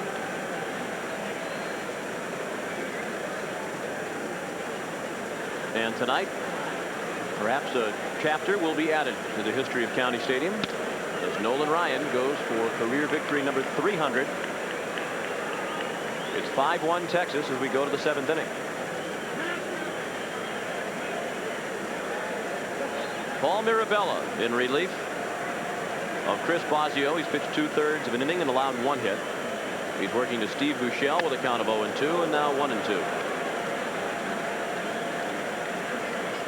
Buechele bounced to third in the 3rd inning, then he singled to left, driving in a run in the 5th, and he scored the 4th and final run of the 4-run 5th.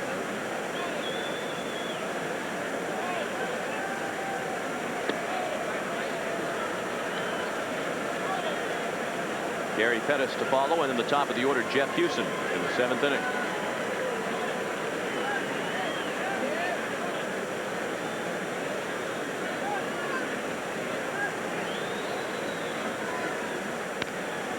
Check swing and a dribbler into the Milwaukee dugout first base side. As soon as this ball game is over, we'll be sending you to Dodger Stadium. An important battle in the getting all of the attention as they've moved within 5.5. But Los Angeles is also back in the race in the National League West. And Buechele is into a full count with Paul Mirabella.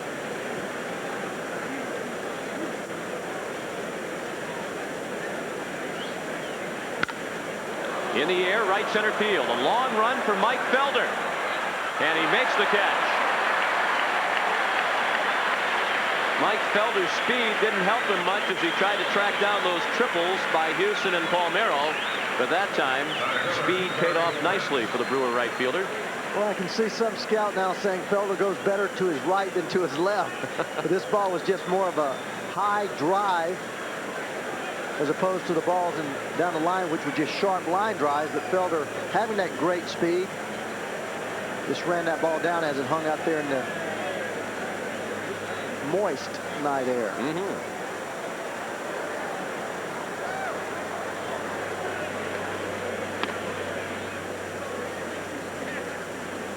Gary Pettis has twice flied to center to his opposite number, Robin Yount.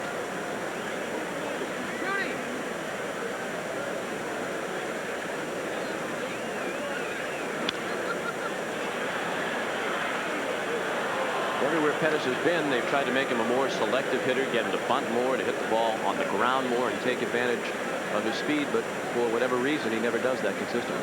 Well, he's tried. I know in Detroit he tried hitting a lot of ground balls, but he doesn't feel comfortable in that. And it's like in anything that you do, if you don't feel comfortable, you're eventually going to revert back to what feels most comfortable to you.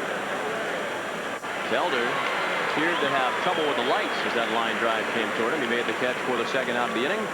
But check in again at our Baseball Tonight studios. It's a straight win.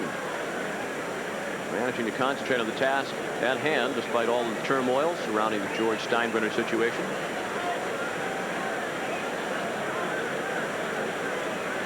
Mirabella's pitch to Houston, sliced out of play third base side.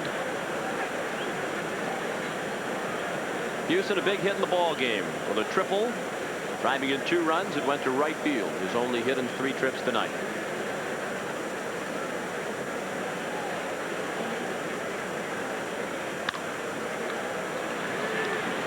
Gantner throws him out. Mirabella works an easy 1-2-3-7. 7th inning stretch at County Stadium in Milwaukee. Texas 5, Milwaukee. The excitement is building here at County Stadium.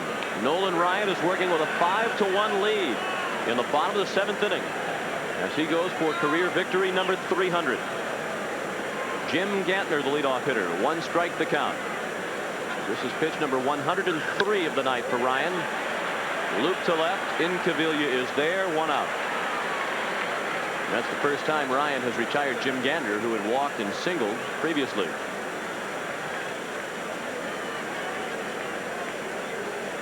Tough to judge, Ray, but would you say the crowd has been about 50-50? Well, it is tough to judge. I heard on a sports show coming in, one fan, Milwaukee Brewer fan, says, hey, we're still independent, and all this hoopla about Nolan Ryan seems like all the people in Milwaukee want him to win. And so I think it's been kind of a crowd, most of them obviously Milwaukee people, but also Nolan Ryan fans. And it's very tough to pull against a guy like that, you know, a guy going for his 300th win. And it has been kind of a non-committal crowd. 2-0 the count to Mike Felder. Brewers 8.5 games behind first place Toronto coming into tonight's action. They feel like one solid winning streak with the nature of the American League East. They're right back in it. Felder has twice bounced to second tonight. It's 5-1 Texas. 1 out, bases empty, bottom of the 7th. Sean, it'll be interesting to see as the game goes on if these fans will truly turn over toward Nolan as he nears that 300th victory in the 8th and 9th inning. See what their reaction is to strikeouts and stuff. That's outside. 3-1. The American League East standings entering tonight's play. There are no finals yet. Toronto by 1 over Boston, and the Brewers 8.5 back.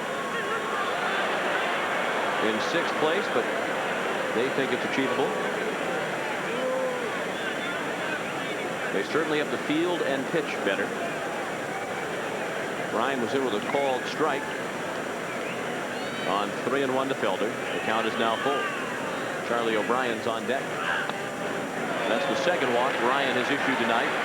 The first he has thrown since he walked Gantner with 2 outs in the 2nd. Well, they always talk about Nolan looking into the dugout and giving Bobby Valentine a sign.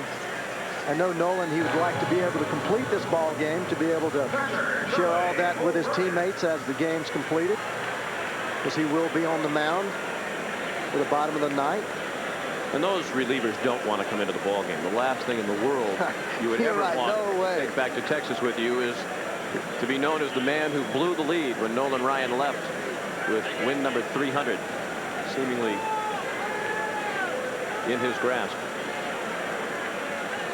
That bounced way out in front of the plate. It hops up onto the screen, and Felder gets second base and second base only. A wild pitch, and a stylish wild pitch at that, thrown by Nolan Ryan. Sean, I don't know what kind of pitch that was. We'll see her on the replay. It was a breaking ball that he just held on too long. You know, we talked about Bobby Valentine and Tom House both mentioning that they were not pleased with his workout on the off days. Bobby said that Nolan's the one that makes the call, though, and if he feels like he can pitch, he's going to go out there and pitch. But that's not a good sign to see him bounce a breaking ball 56 feet in front of home plate. And there is stirring out in the Texas bullpen as Ryan has fallen behind Charlie O'Brien. 2 balls and no strikes. 111 pitches thrown now by Nolan, 10 in this inning. Well, that's still on the pace to get him to about 140, 145 pitches. That's what he pitched last week. Nolan told me yesterday that he likes to throw 120 to 130 pitches in a start. He's always been a high-pitch pitcher, walking a lot of people, striking out a lot of people. Whenever you have those power pitchers, they normally go deep in the count. Guys fouling off a lot of pitches. Felder at second, 1 out. Bottom of the 7th, 5-1 Texas. Fastball high and tight. The count is 3-1. But what you don't want Nolan to do in this situation is begin to labor out there. He knows his body better than anyone, and if he starts to have problems with that bat, then that would be the only reason he would come out of there, I'm sure. Because he'll signal somebody and take it on in. Guns the fastball into O'Brien. 3 balls, 2 strikes.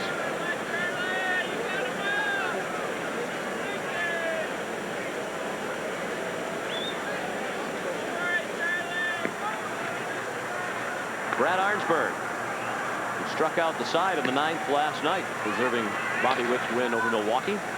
He's warming up at the bullpen. Now the 3-2. He struck him out. 7 strikeouts for Nolan Ryan.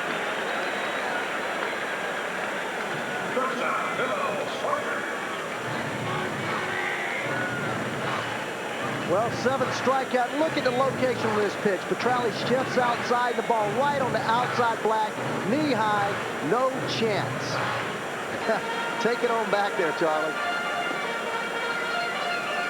Gino Petrelli shift to the outside part of the plate, gave Nolan that good target, splitting the middle of the outside part of the plate, the black, with the center of his body, and Nolan just threw it right there.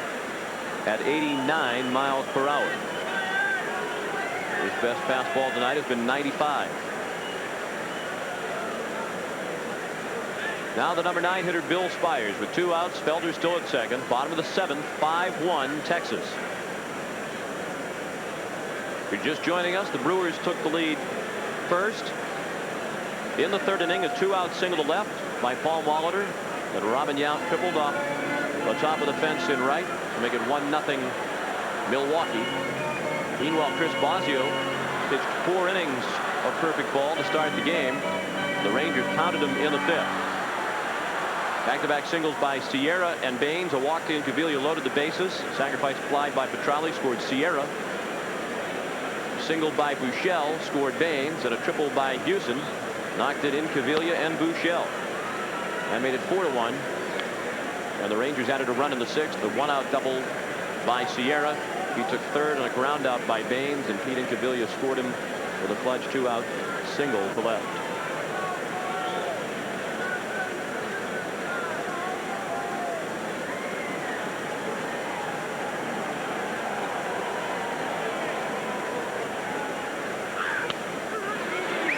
Borderline strike. 1 ball, 1 strike.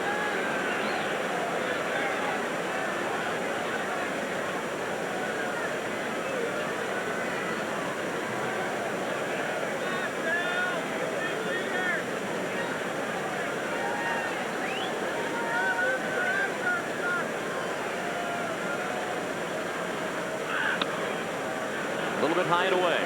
2-1. Mrs. Nolan Ryan, Ruth Ryan, among those in attendance at County Stadium. 3 Ryan children are here. Daughter Wendy, sons Reed and Reese.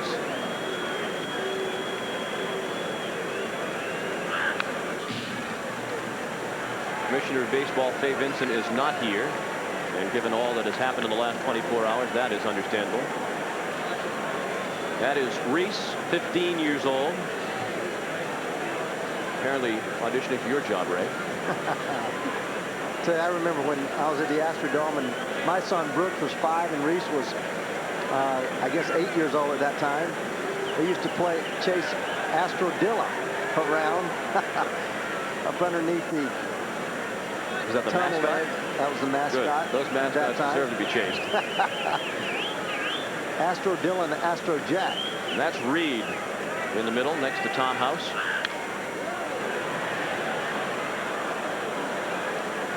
talked to Reed a little bit yesterday, going to University of Texas, and he said with the signing of Van Poppel and Dressendorfer leaving there, he thought that maybe he wouldn't be able to start as a freshman, but they've lost a couple of guys off of that Texas ball club, and he said that he's looking forward to prospects of this collegiate season and maybe having an opportunity to start some games for Coach Gustafson.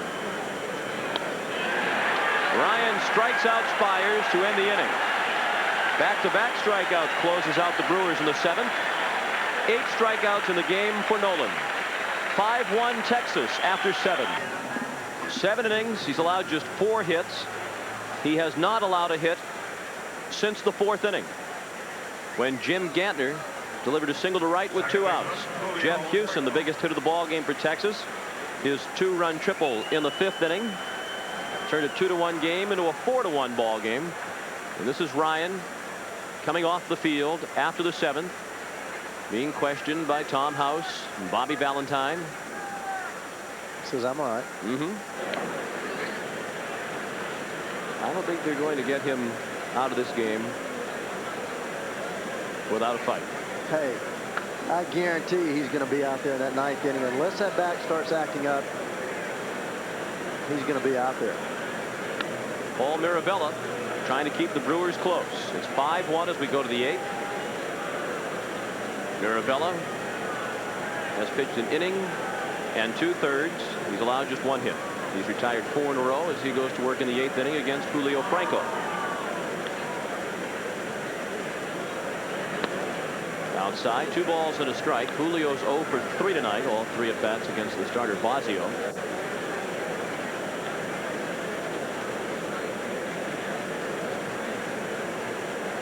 He was the Texas representative at the All-Star game and wound up as the MVP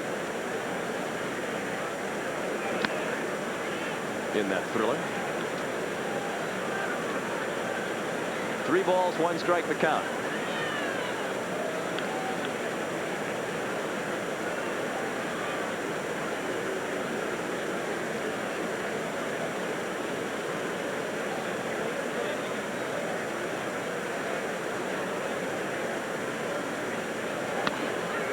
A strike, and the count is full. Should Nolan Ryan win this ball game, we'll hear from Nolan right after it is over. Ray Knight will head to the field.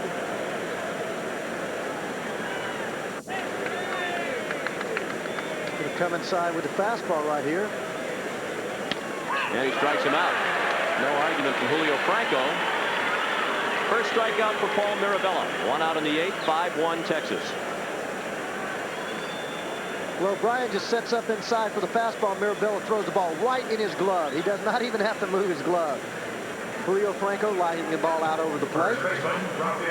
Probably looking for that dead fish away that he had thrown him on the previous pitch. Just had that old brain lock. Couldn't pull the trigger. Rafael Palmeiro 1 for 3 with a triple. That's a smash toward right center. Cut off by Felder, stopping Palmeiro at first with a single.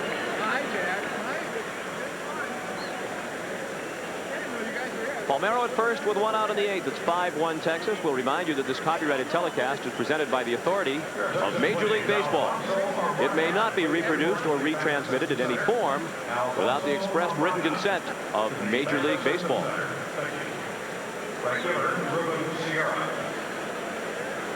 Sean McDonough with Ray Knight at County Stadium in Milwaukee. Nolan Ryan bidding for career win number 300. And the Rangers lead 5-1. Ruben Sierra 2 for 3 with a single and a double. He has scored 2 of the 5 Texas runs. Fastball for a strike.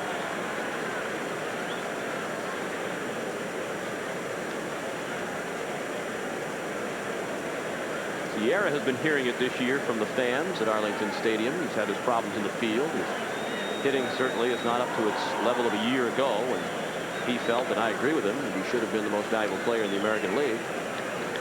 He's been bothered by an ankle problem, sprained an ankle on an escalator in a mall in Arlington, Texas. It's his left ankle that bothers him. When he's batting from the left side, He lifts that front leg. All of his weight is on that sore left ankle. That is such an important part of his swing as a timing mechanism.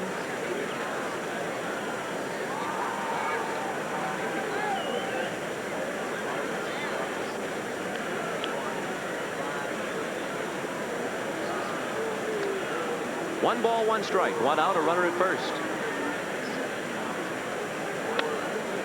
Throw down to first, and Palmeiro is back ahead of the tag of Molitor. You know, everybody talking about Ruben Sierra having an off year. Last year, what a tremendous season he had. But this year, he's hitting .270. He has 21 doubles. He has 12 home runs, and he has 62 RBIs. So he's still on a pace to drive in 100 runs. But that's what happens when you have the type year he had last year. Scored over 100 runs last year, led the major league with 14 triples.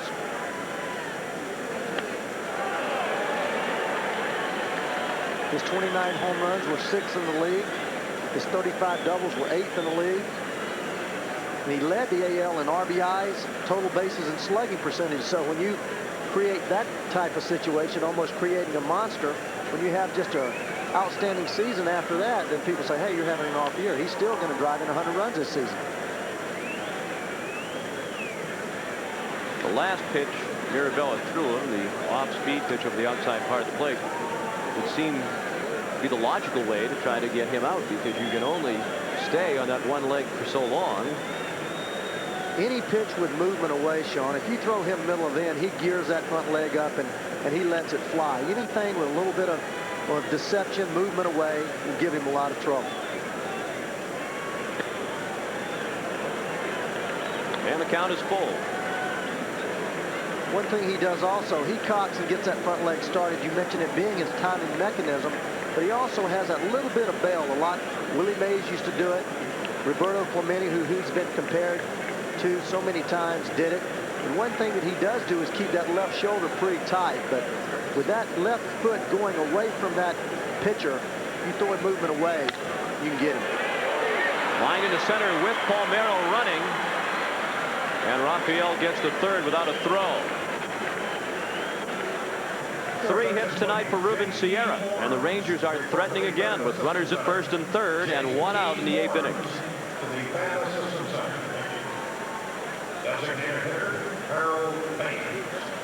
Well, Ruben gets his leg going, this ball right over the middle of the plate, but down. Good piece of hitting right there. That ball had movement down and away. He just didn't take anything off of it. Ruben timed it perfectly and just hit a bullet right up the middle. Did not try to pull that ball. When he was ahead in the count, 2-1, 3-1, he pulled off the ball a little bit. There, 3-2, he made the adjustment, took the ball right back up the middle.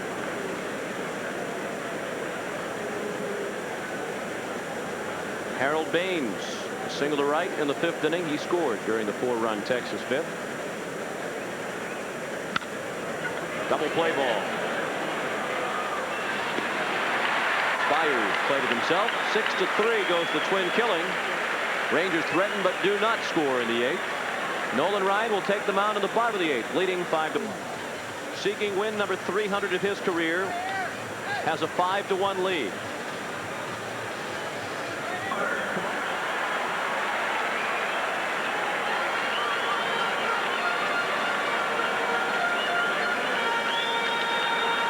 Ruth Ryan will watch her husband face the top of the Milwaukee order in the 8th inning. Paul Molitor, 1 for 3. He singled to left field in the 3rd and scored the only Milwaukee run. He has struck out in each of his other 2 at-bats.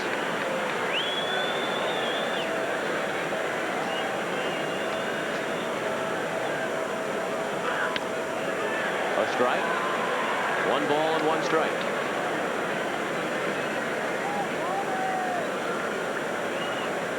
Ryan has not allowed a hit since the 4th inning when Gantner singled to right with 2 outs.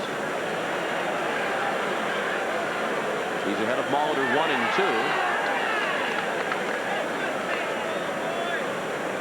2. Ryan with 8 strikeouts tonight, including the last 2 batters of the 7th inning. Beginning to make it 3 strikeouts in a row.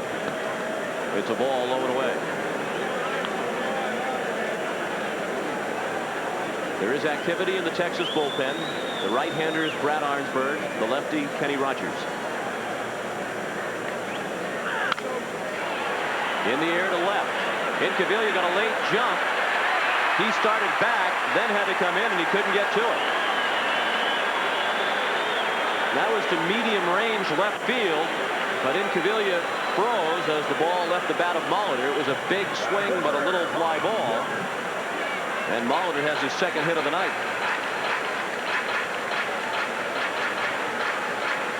A big swing, as you saw, but it was off the end of the bat. Incaviglia couldn't tell that, apparently, from where he was stationed in deep left. He did not get a good jump on the ball. And it's the 5th hit for Milwaukee, the Brewers' first since the 4th inning. Robin Yount takes the fastball for strike 1.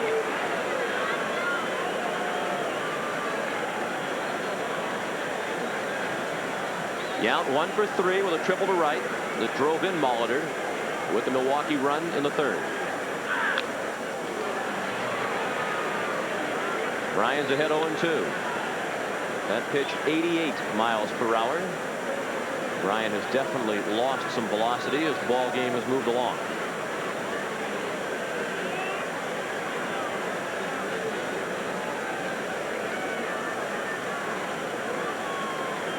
The 0-2 pitch.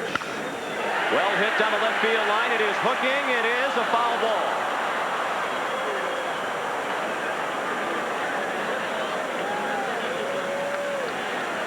Certainly that was too good a pitch as far as Nolan Ryan is concerned. Ahead of Yount 0-2.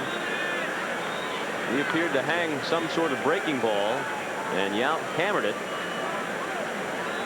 Fortunately for Ryan, the ball hooked foul.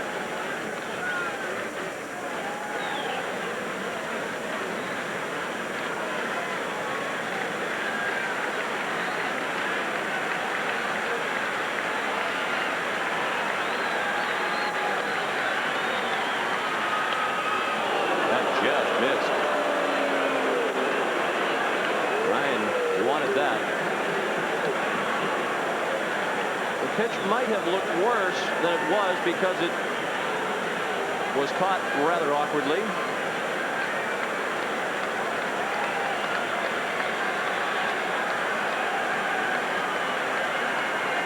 Rare bit of animated expression from Ryan. That's a double play ball. It's booted. A perfect double play grounder that was taking Franco right to the second base bag. But he kicks it for the second Texas error of the night, and the Brewers have the first 2 men on in the bottom of the 8th.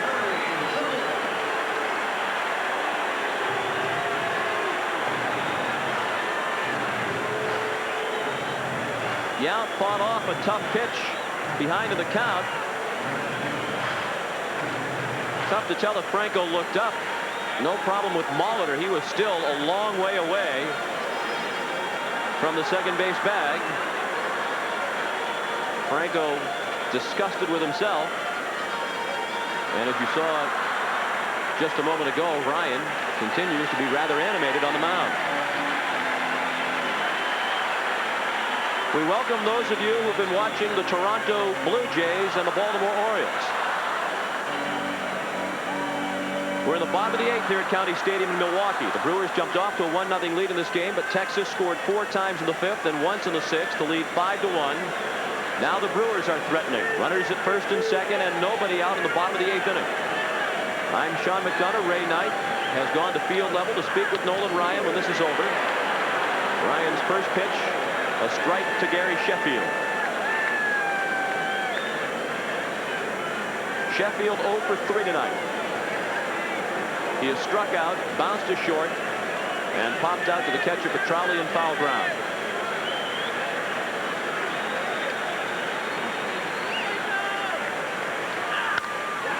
That's a pop-up. Infield fly rule is in effect. Hewson the catch, 1 out.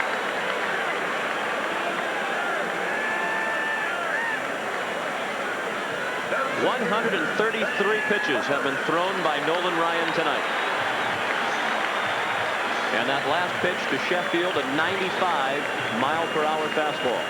Far and away the firmest fastball he has thrown in quite some time. He was up around 95 consistently in the early innings, but lately on the gun downstairs we've been getting readings in the high 80s. 88, 89 were Ryan's best fastballs.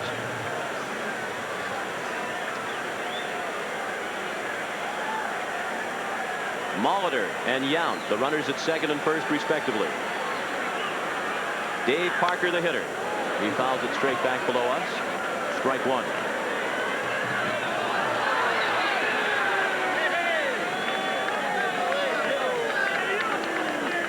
Parker's one hit tonight, a single to left in the fourth inning. He's also lined to center and bounced to second.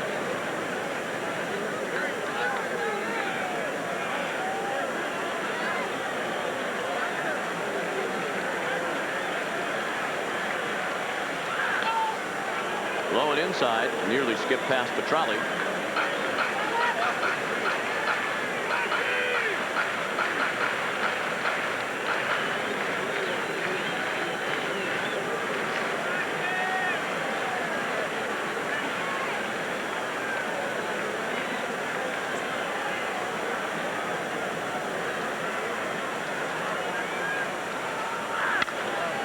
That's another double play ball that's kicked again by Franco.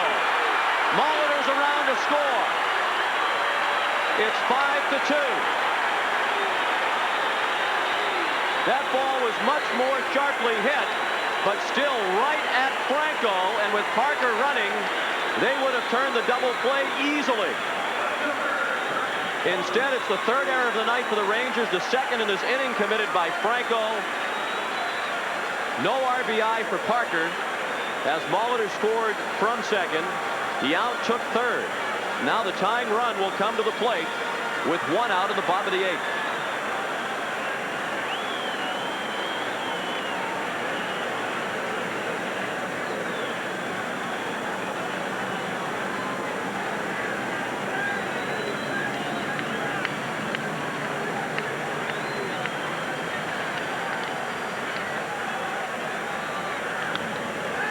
Fastball, ball one to Greg Vaughn.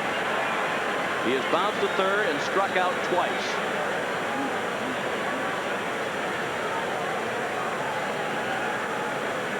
(5-2) Texas.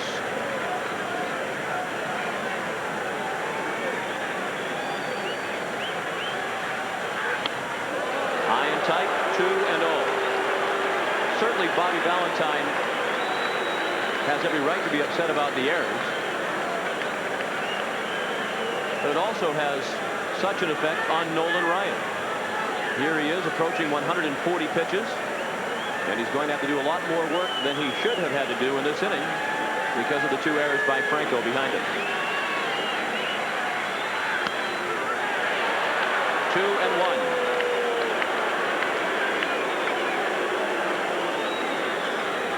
That pitch clocked at 88 miles per hour.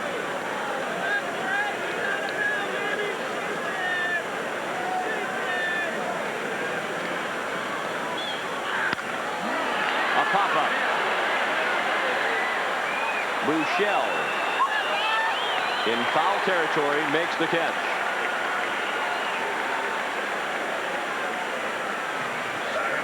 Two outs. Nolan Ryan, perhaps 4 outs away from another milestone victory. The first win of his career, 1968 for the Mets. He beat the Cardinals.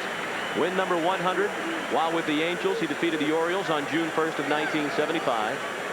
Win number 200 for the Houston Astros against the Reds, a 3-2 win. We would note that in that game, Ray Knight went 2 for 3 for the Astros, including a double, and stole a base.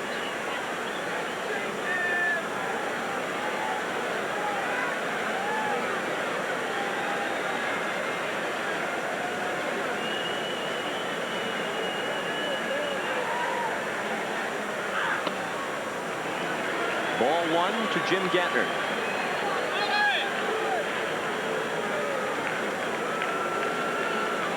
Gantner has walked, single to right, and fly to left.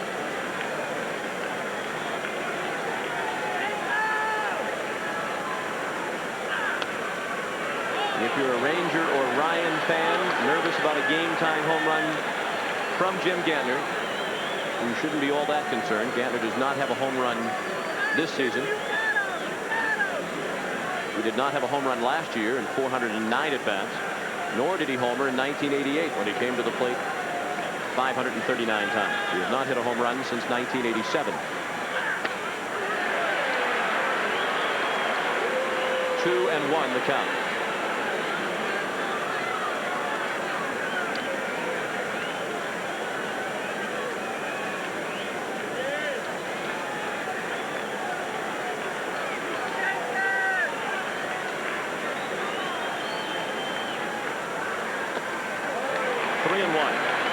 Tried to change speeds, and he missed low.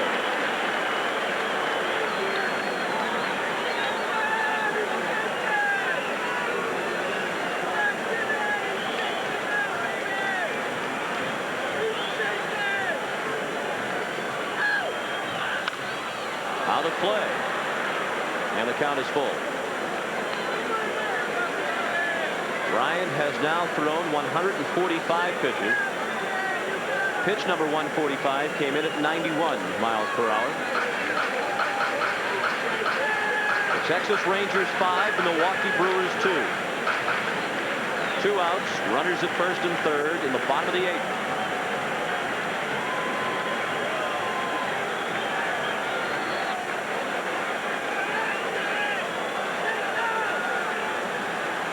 Brewers have scored an unearned run as a result of 2 Julio Franco errors here in the 8th inning. Parker takes off. Gantner in the hole, a base hit. It's 5-3.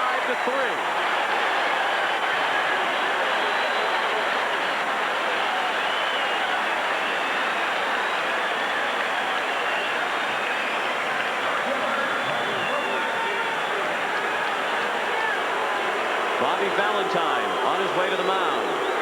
Boos cascade down from the sellout crowd of 55,097.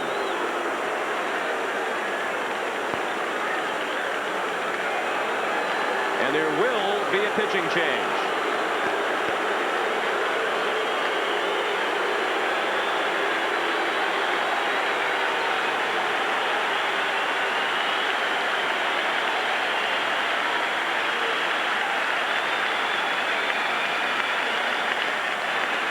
The shame of this is that Nolan Ryan should be out of this inning.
Difficult decision for Bobby Valentine, but he and pitching coach Tom House decided that 146 pitches was enough on this night from Nolan Ryan, particularly with his back such as it is.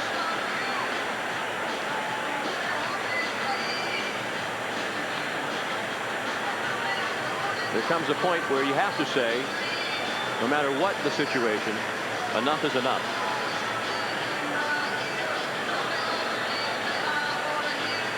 Brad Arnsberg is the new pitcher for the Texas Rangers. Nolan Ryan, 7 2/3 innings.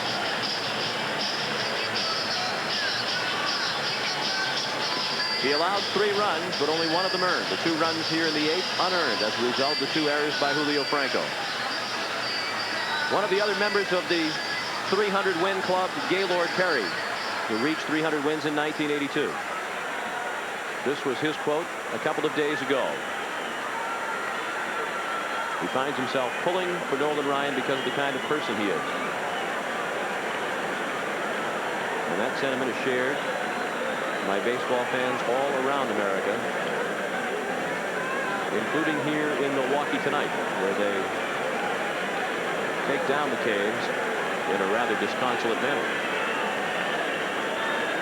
Still very much alive is Ryan's bid to win number 300. The Rangers lead 5-3. The tying runs are on base. The go-ahead runners at the plate for the Milwaukee Brewers.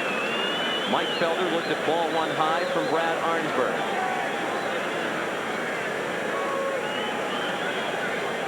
One of those saves was last night's victory. To right field, it should end the inning. And it does. Sierra with the catch. The Brewers get 2 unearned runs. They leave 2 men on base. After 8, 5-3, Texas. Talk about all-star games. Take a look at this all-star video. Tell us your favorite star, and it's almost a cinch you'll find him right here in this big action-packed video. 65 minutes of great plays and great players. Baseball in the 80s, now yours free from the Sporting News, America's baseball authority. This exclusive video showcase puts you right on the field at exciting World Series games, terrific all-star games, and historic games when records were broken. You'll see unforgettable hits, incredible catches, even hilarious bloopers. Call now to have the Sporting News delivered straight to your mailbox every week at a big 52% savings off the cover price. And receive this exclusive 65-minute all-star video free. Call 1-800-525-1600. Get your free video with 25 issues of the Sporting News for 3 payments of just $9.96. Call now, 1-800-525-1600. That's 1-800-525-1600. Stop the money. Mitsubishi's inventive clearance is over. Well, not quite yet. There's still time to get $2,000 cash back on selected Gallants and Monteros named Best Buys in their class, or $2,000 back on Mighty Max 4x4. Pickup truck of the year. Oops, all gone. Well, not quite yet. So hurry down or there won't be any cash left. And this time I'm quite serious. The inventive clearance going on now at your Mitsubishi Motors dealer. If you're serious about whole grain, remember, Wheaties has it. These guys don't. Better get your whole grain. You better eat your Wheaties. A wonderful moment between innings here at County Stadium in Milwaukee. Nolan Ryan went through all of his teammates to seek out Julio Franco. To say to him, don't worry about it. You could see Franco shaking his head. He is still worried about it. Just another in the long line of examples of why Nolan Ryan is one of the classiest figures in all of sports.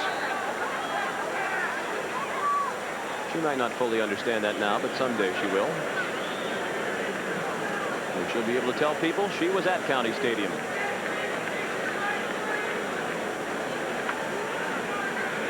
(5-3) Texas. Pete Incaviglia rips the first pitch of the ninth deep to left, and it is gone. Just over the railing in left field. Pete Incaviglia, his 17th home run of the season. It's 6-3 Texas.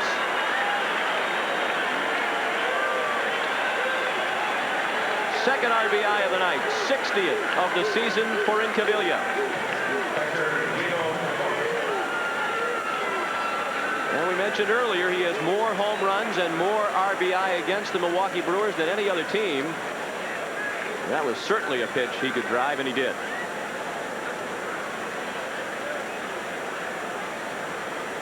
His 16th lifetime home run against Milwaukee. And that'll give Brad Arnsberg a little bit more room for relaxation when he takes the mound in the bottom of the ninth.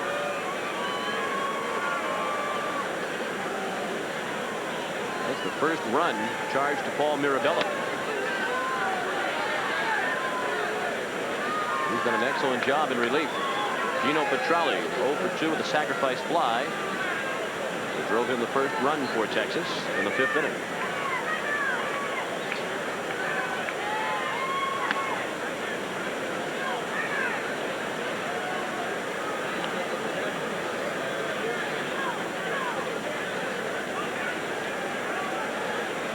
Mirabella's worked 2 2/3 innings. He's allowed 4 hits, and the home run by Incaviglia is the first run he has allowed.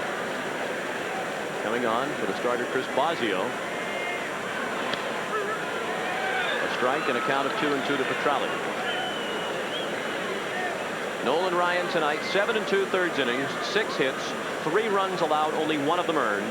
He walked 2, struck out 8, threw a wild pitch, and threw 146 pitches.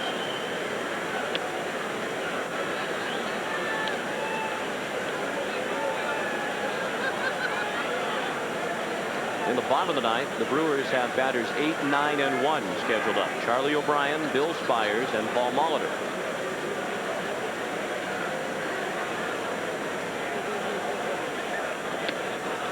Petralli walks on a 3-2 breaking ball.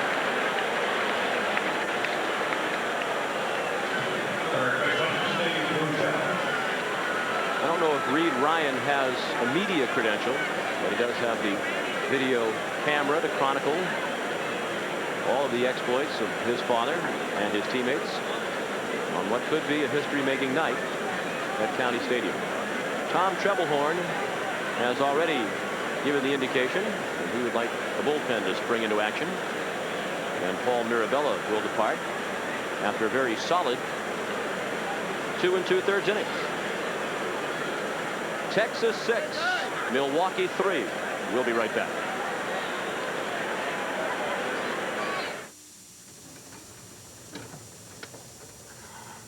I never saw you hit so well. I'm hearing 3, you're hearing 1.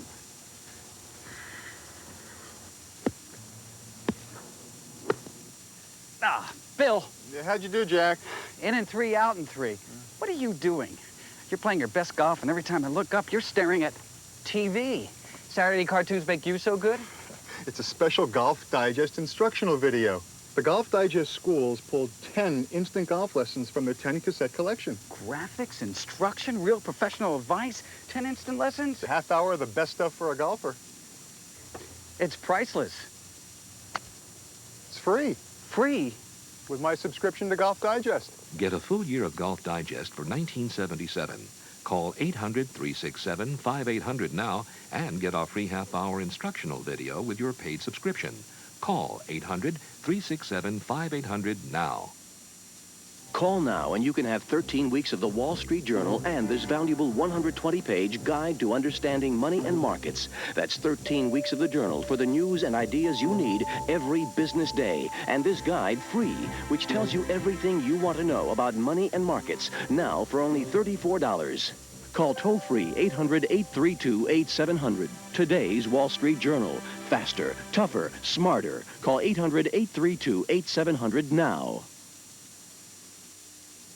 Back to County Stadium in just a second, but first of all, let's check in on the pennant races. They couldn't be any tighter in the East. In the American League, the Red Sox over the White Sox 7-2. Tom Brunansky snapping out of his funk. And the Blue Jays lost to the Orioles. Cal Ripken with a 3-run shot, so the Red Sox and the Blue Jays are tied for first. In the National League East, same story. Expos over the Mets 7-4. They knocked Sid Fernandez out in less than 2 innings, and the Pirates all over the Cubs as Sid Bream slapped a 2-run homer.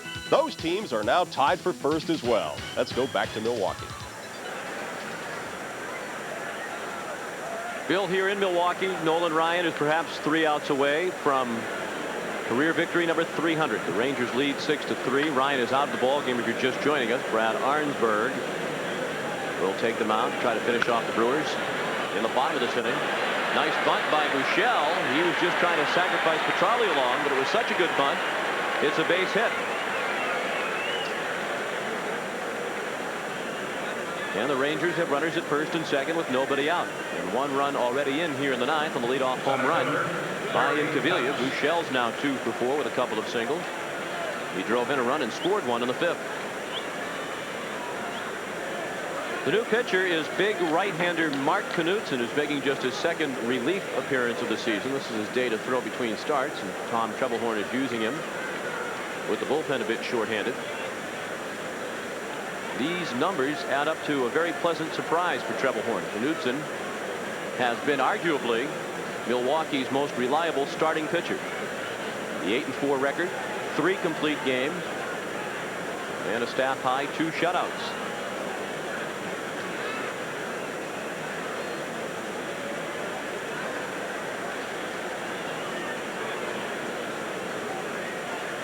This from a man who was very close to going to Japan. Throw down to second. Safe. Barely.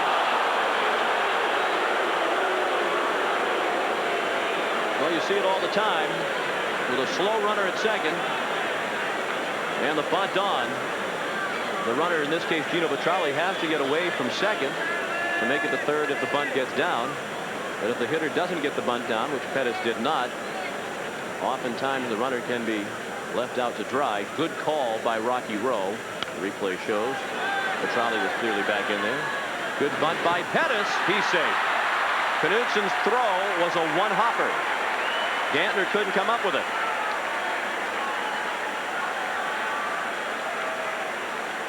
That'll likely be scored. A sacrifice for Pettis and an error on Knudsen, allowing Pettis to reach, but no official time at bat charged Pettis, and that's what it is.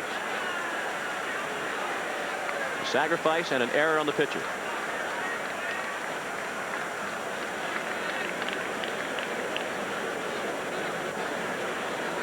The bases are full of Texas Rangers. Texas with a chance to blow it open and really make life easy for Brad Arnsberg. Tom Trebelhorn has seen this act before. The Brewers, the worst fielding team in the American League.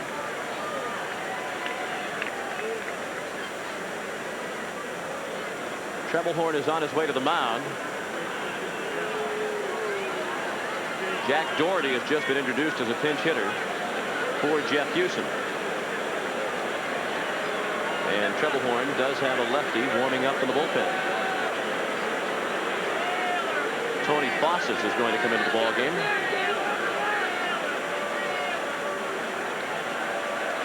With the score, the Rangers 6 and the Brewers 3 will return to County Stadium in a moment. Stop the money. Mitsubishi's inventive clearance is over. Well, not quite yet. There's still time to get $2,000 cash back on selected Gallants and Monteros named best buys in their class, or $2,000 back on Mighty Max 4x4. Pickup truck of the year. Oops, all gone. Well, not quite yet. So hurry down or there won't be any cash left. And this time I'm quite serious. The inventive clearance going on now at your Mitsubishi Motors dealer.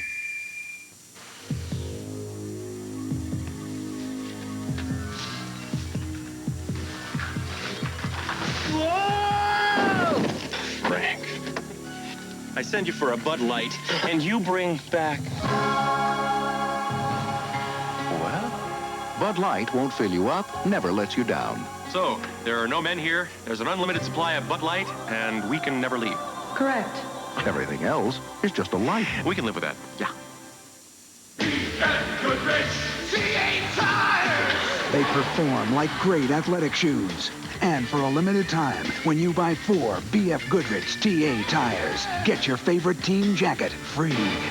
Distinctive styling, 100% cotton, with your choice of 26 Major League team logos. Hustle into a participating dealer for great performance tires and your free team jacket. BF Goodrich TA tires. Domino's Pizza introduces one of the quickest pickups in the business. Your pizza will be hot, fresh, and ready in about 10 minutes of your order. It's the only pickup of its kind. It's time for Domino's Pizza. Oh, yeah. Texas 6, Milwaukee 3. That's the score, and the Rangers are threatening to blow it open with the bases loaded and nobody out in the top of the 9th inning. As soon as this one is over, and after conversation with Nolan Ryan, we'll be sending you to Los Angeles for the game between the Dodgers and the Cincinnati Reds. We can tell you that Cincinnati leads that game 3-1, and they're in the 4th inning.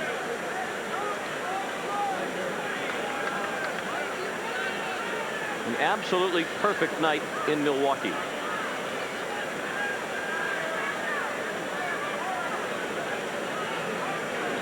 Petralli, the runner, at third. Buechele at second. Pettis at first. The Brewers have the infield in behind new pitcher Tony Fossis. Fossis started the year with the Brewers, had his problems, went to AAA Denver, and was called back when Chuck Krim went on the disabled list with a torn muscle in his rib cage. Fossis, the 4th Milwaukee pitcher of the night. He was born in Cuba, grew up in Jamaica Plain, Massachusetts. Base hit for Jack Doherty, the pinch hitter. Petralli scores, and with nobody out, Buechele is held at third. It's 7-3 Texas.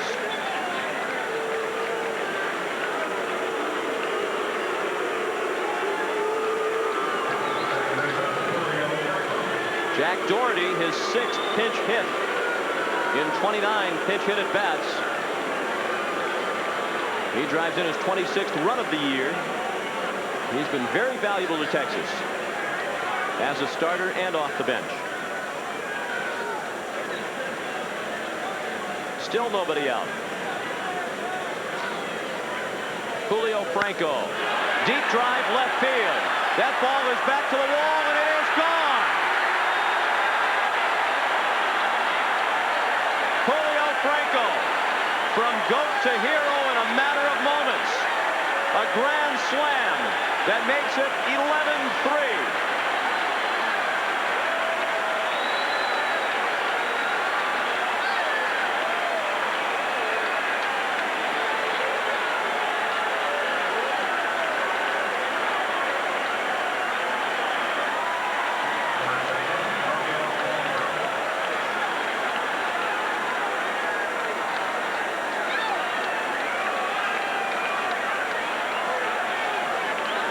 Third grand slam of Julio Franco's career.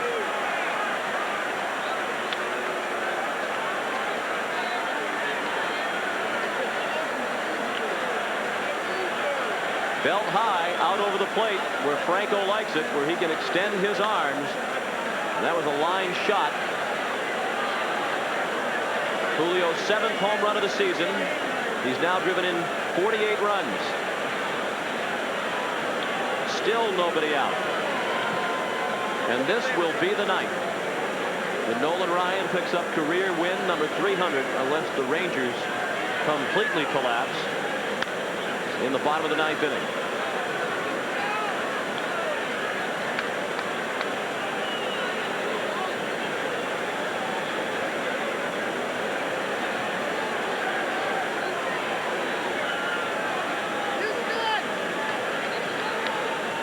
Swing and a miss, and Palmeiro is down on strikes. Palmeiro, the 7th batter of the inning and the first out. He's looking back into the stands. Unfortunately, a skirmish has broken out down below and is quickly brought to an end by the security people.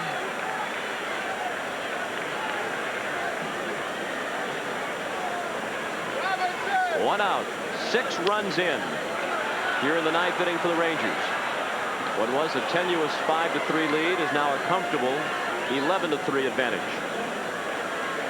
Ruben Sierra has been a big part of the Rangers' success tonight. He's 3 for 4 with 2 singles and a double. He has scored 2 runs. 1 ball, 1 strike.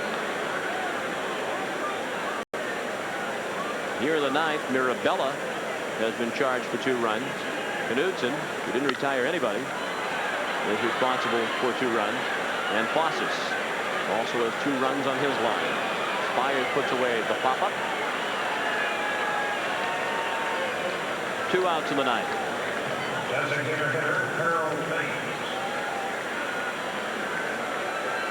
Among those, Nolan Ryan is about to join, barring a disaster. Cy Young, Walter Johnson head the list. Young, the all-time leader with 511 wins. James Galvin was the first to reach 300. Baines, a fly ball to left. That's all for the Rangers in the ninth, but they bat around in the ninth inning and come up with 6 runs, highlighted by Franco's grand slam. Ryan just moments away from win 300. If you're considering an Accord or Camry, consider Car and Driver magazine's report on the Mitsubishi Galant after a special 30,000-mile test. They called it an ideal car for a deep and meaningful long-term relationship, adding that over 30,000 miles, not a single thing went wrong with the Galant. That's right, nothing. Nothing went wrong.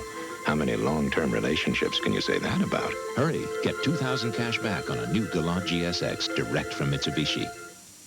Benjamin Moore paint is sold on playgrounds. If you want my advice, use Benjamin Moore. Benjamin Moore is sold on golf courses. And it's worth every cent. It's sold at parties, too. But any color, they've got it. In fact, Benjamin Moore paint is sold just about everywhere. My painter says it's best. Because our best salesmen Yeah, we painted the bedroom last week. are the people who use us. It looks great.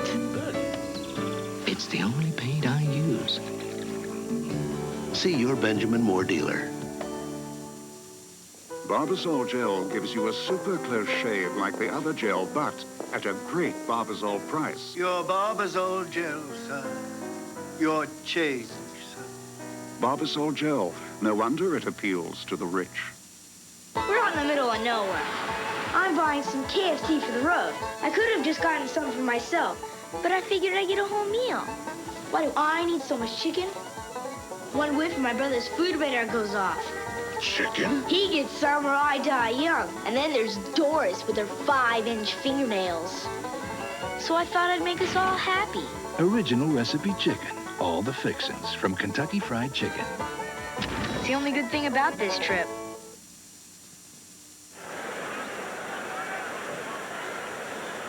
(11-3) Texas. As we move along to the bottom of the ninth.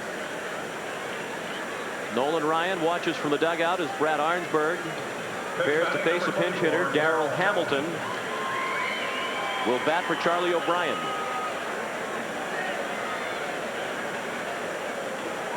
We welcome those of you watching Seattle and Oakland, the County Stadium in Milwaukee. I'm Sean McDonough along with Ray Knight. Ray's down at field level, standing by to speak with Nolan Ryan when the ball game is over. Hamilton, a .279 hitter. And 1 for 3 as a pinch hitter. That's a foul ball. Just past first. And it sounded like a broken bat. And it is. Nolan now surrounded by his sons. And Mrs. Nolan Ryan, Ruth Ryan, has watched throughout from the seats back of the third base dugout.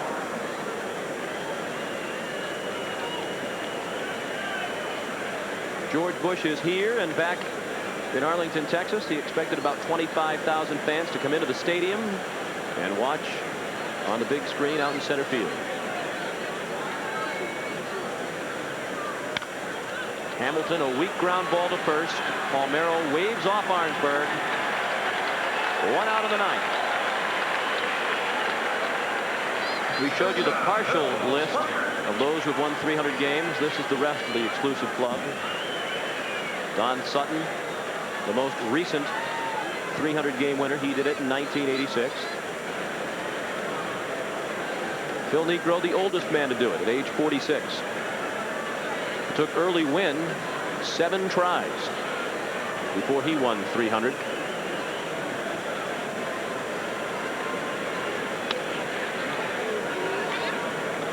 Bill Spires looked at a ball.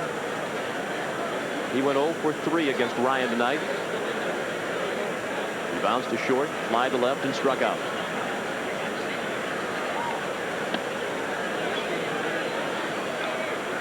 Two balls, no strikes. Paul Molitor is on deck.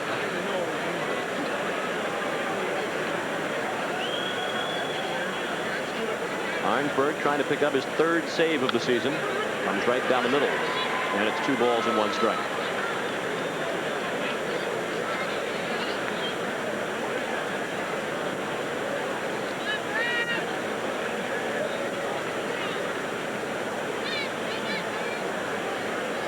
Arnsberg pitched 2 perfect innings last night while striking out 3. He struck out the side of the 9th. There's another weak grounder down the line. Arnsberg. Nice play. Picked up the ball just as Spires was also arriving. Managed to slap the tag on to the delight of the Ryans. Also managed to upend Billy Spires, who is still down.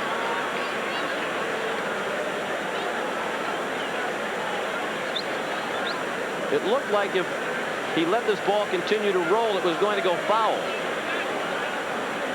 But he saw the opportunity for the out.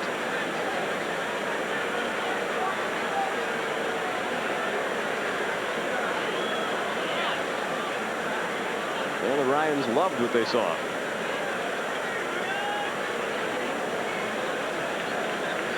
Spires landed hard.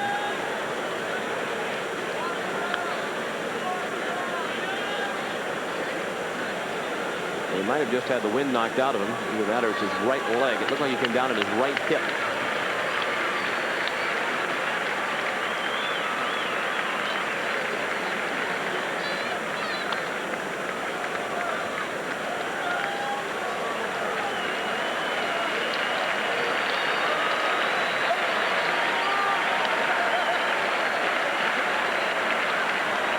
The only question on that play appeared to be whether or not Brad Arnsberg actually tagged Bill Spires.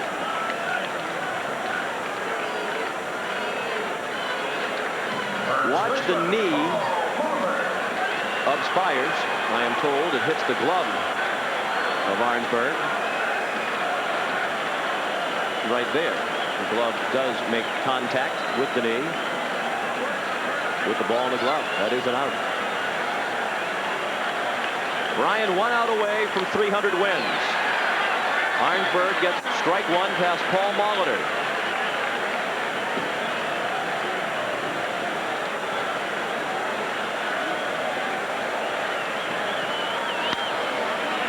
Into right field. Molitor is 3 for 5. All 3 hit singles. He has scored 2 of the 3 Milwaukee runs tonight. He has 3 of the 7 hits. The Brewers cling to life.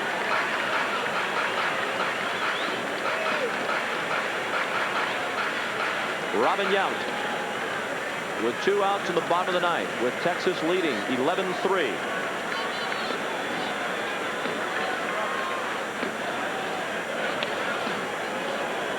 A ball.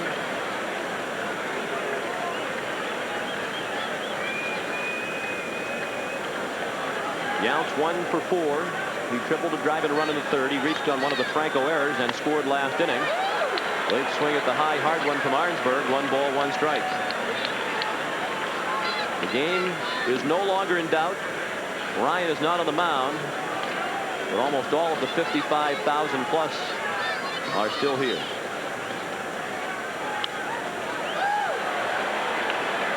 One strike away.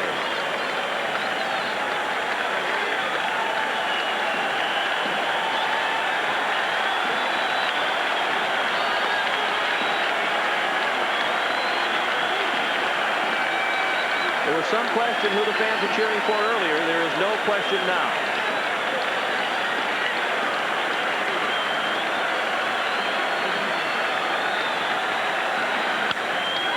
To center field.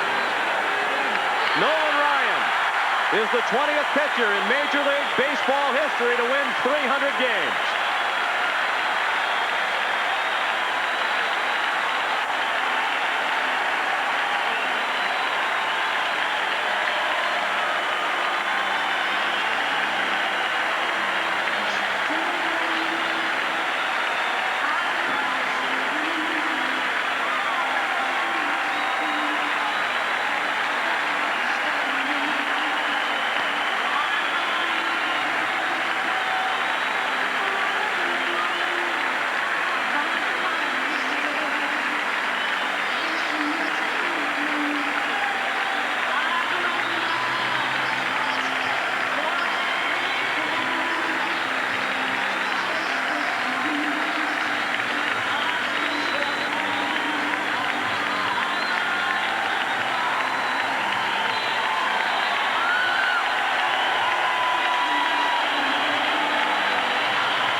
The totals for this historical event for the Texas Rangers: 11 runs, 13 hits, and 3 errors. They left 3 men on. For the Brewers, 3 runs, 7 hits, and 1 error. They left 8. Nolan Ryan, the winner. Career win number 300. He's standing by with Ray Knight. I got you. Nolan, congratulations, buddy. I know it's a tremendous relief for you. Warren Spahn said that his 300 victory was much tougher than his 2 no-hitters and his World Series. How do you feel about that? Well, I think probably emotionally it was with the build-up and the disappointment in Arlington, and then tonight's game, and in the 8th inning, you know, it was a tough inning, and boy, you know, you just never know, and I feel more relieved than anything else.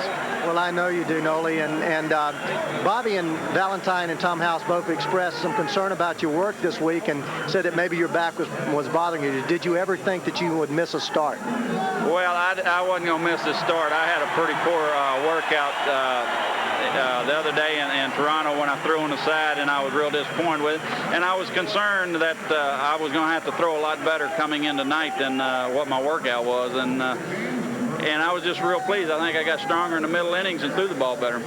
Well, now that you own a bank and you have your cattle operation and you've won your 300th and your 6 no-hitters, how much longer do you plan on pitching? Well, I really don't know, Ray. You know, I'm going to wait till the end of this year and kind of evaluate things and just see if I'm going to come back next year or not. I really don't know yet. So if you're healthy and your back gets well, do you think you'll be back next year? Well, you know, I'm going to have to discuss that with the family and see what the ball club's at. Warren,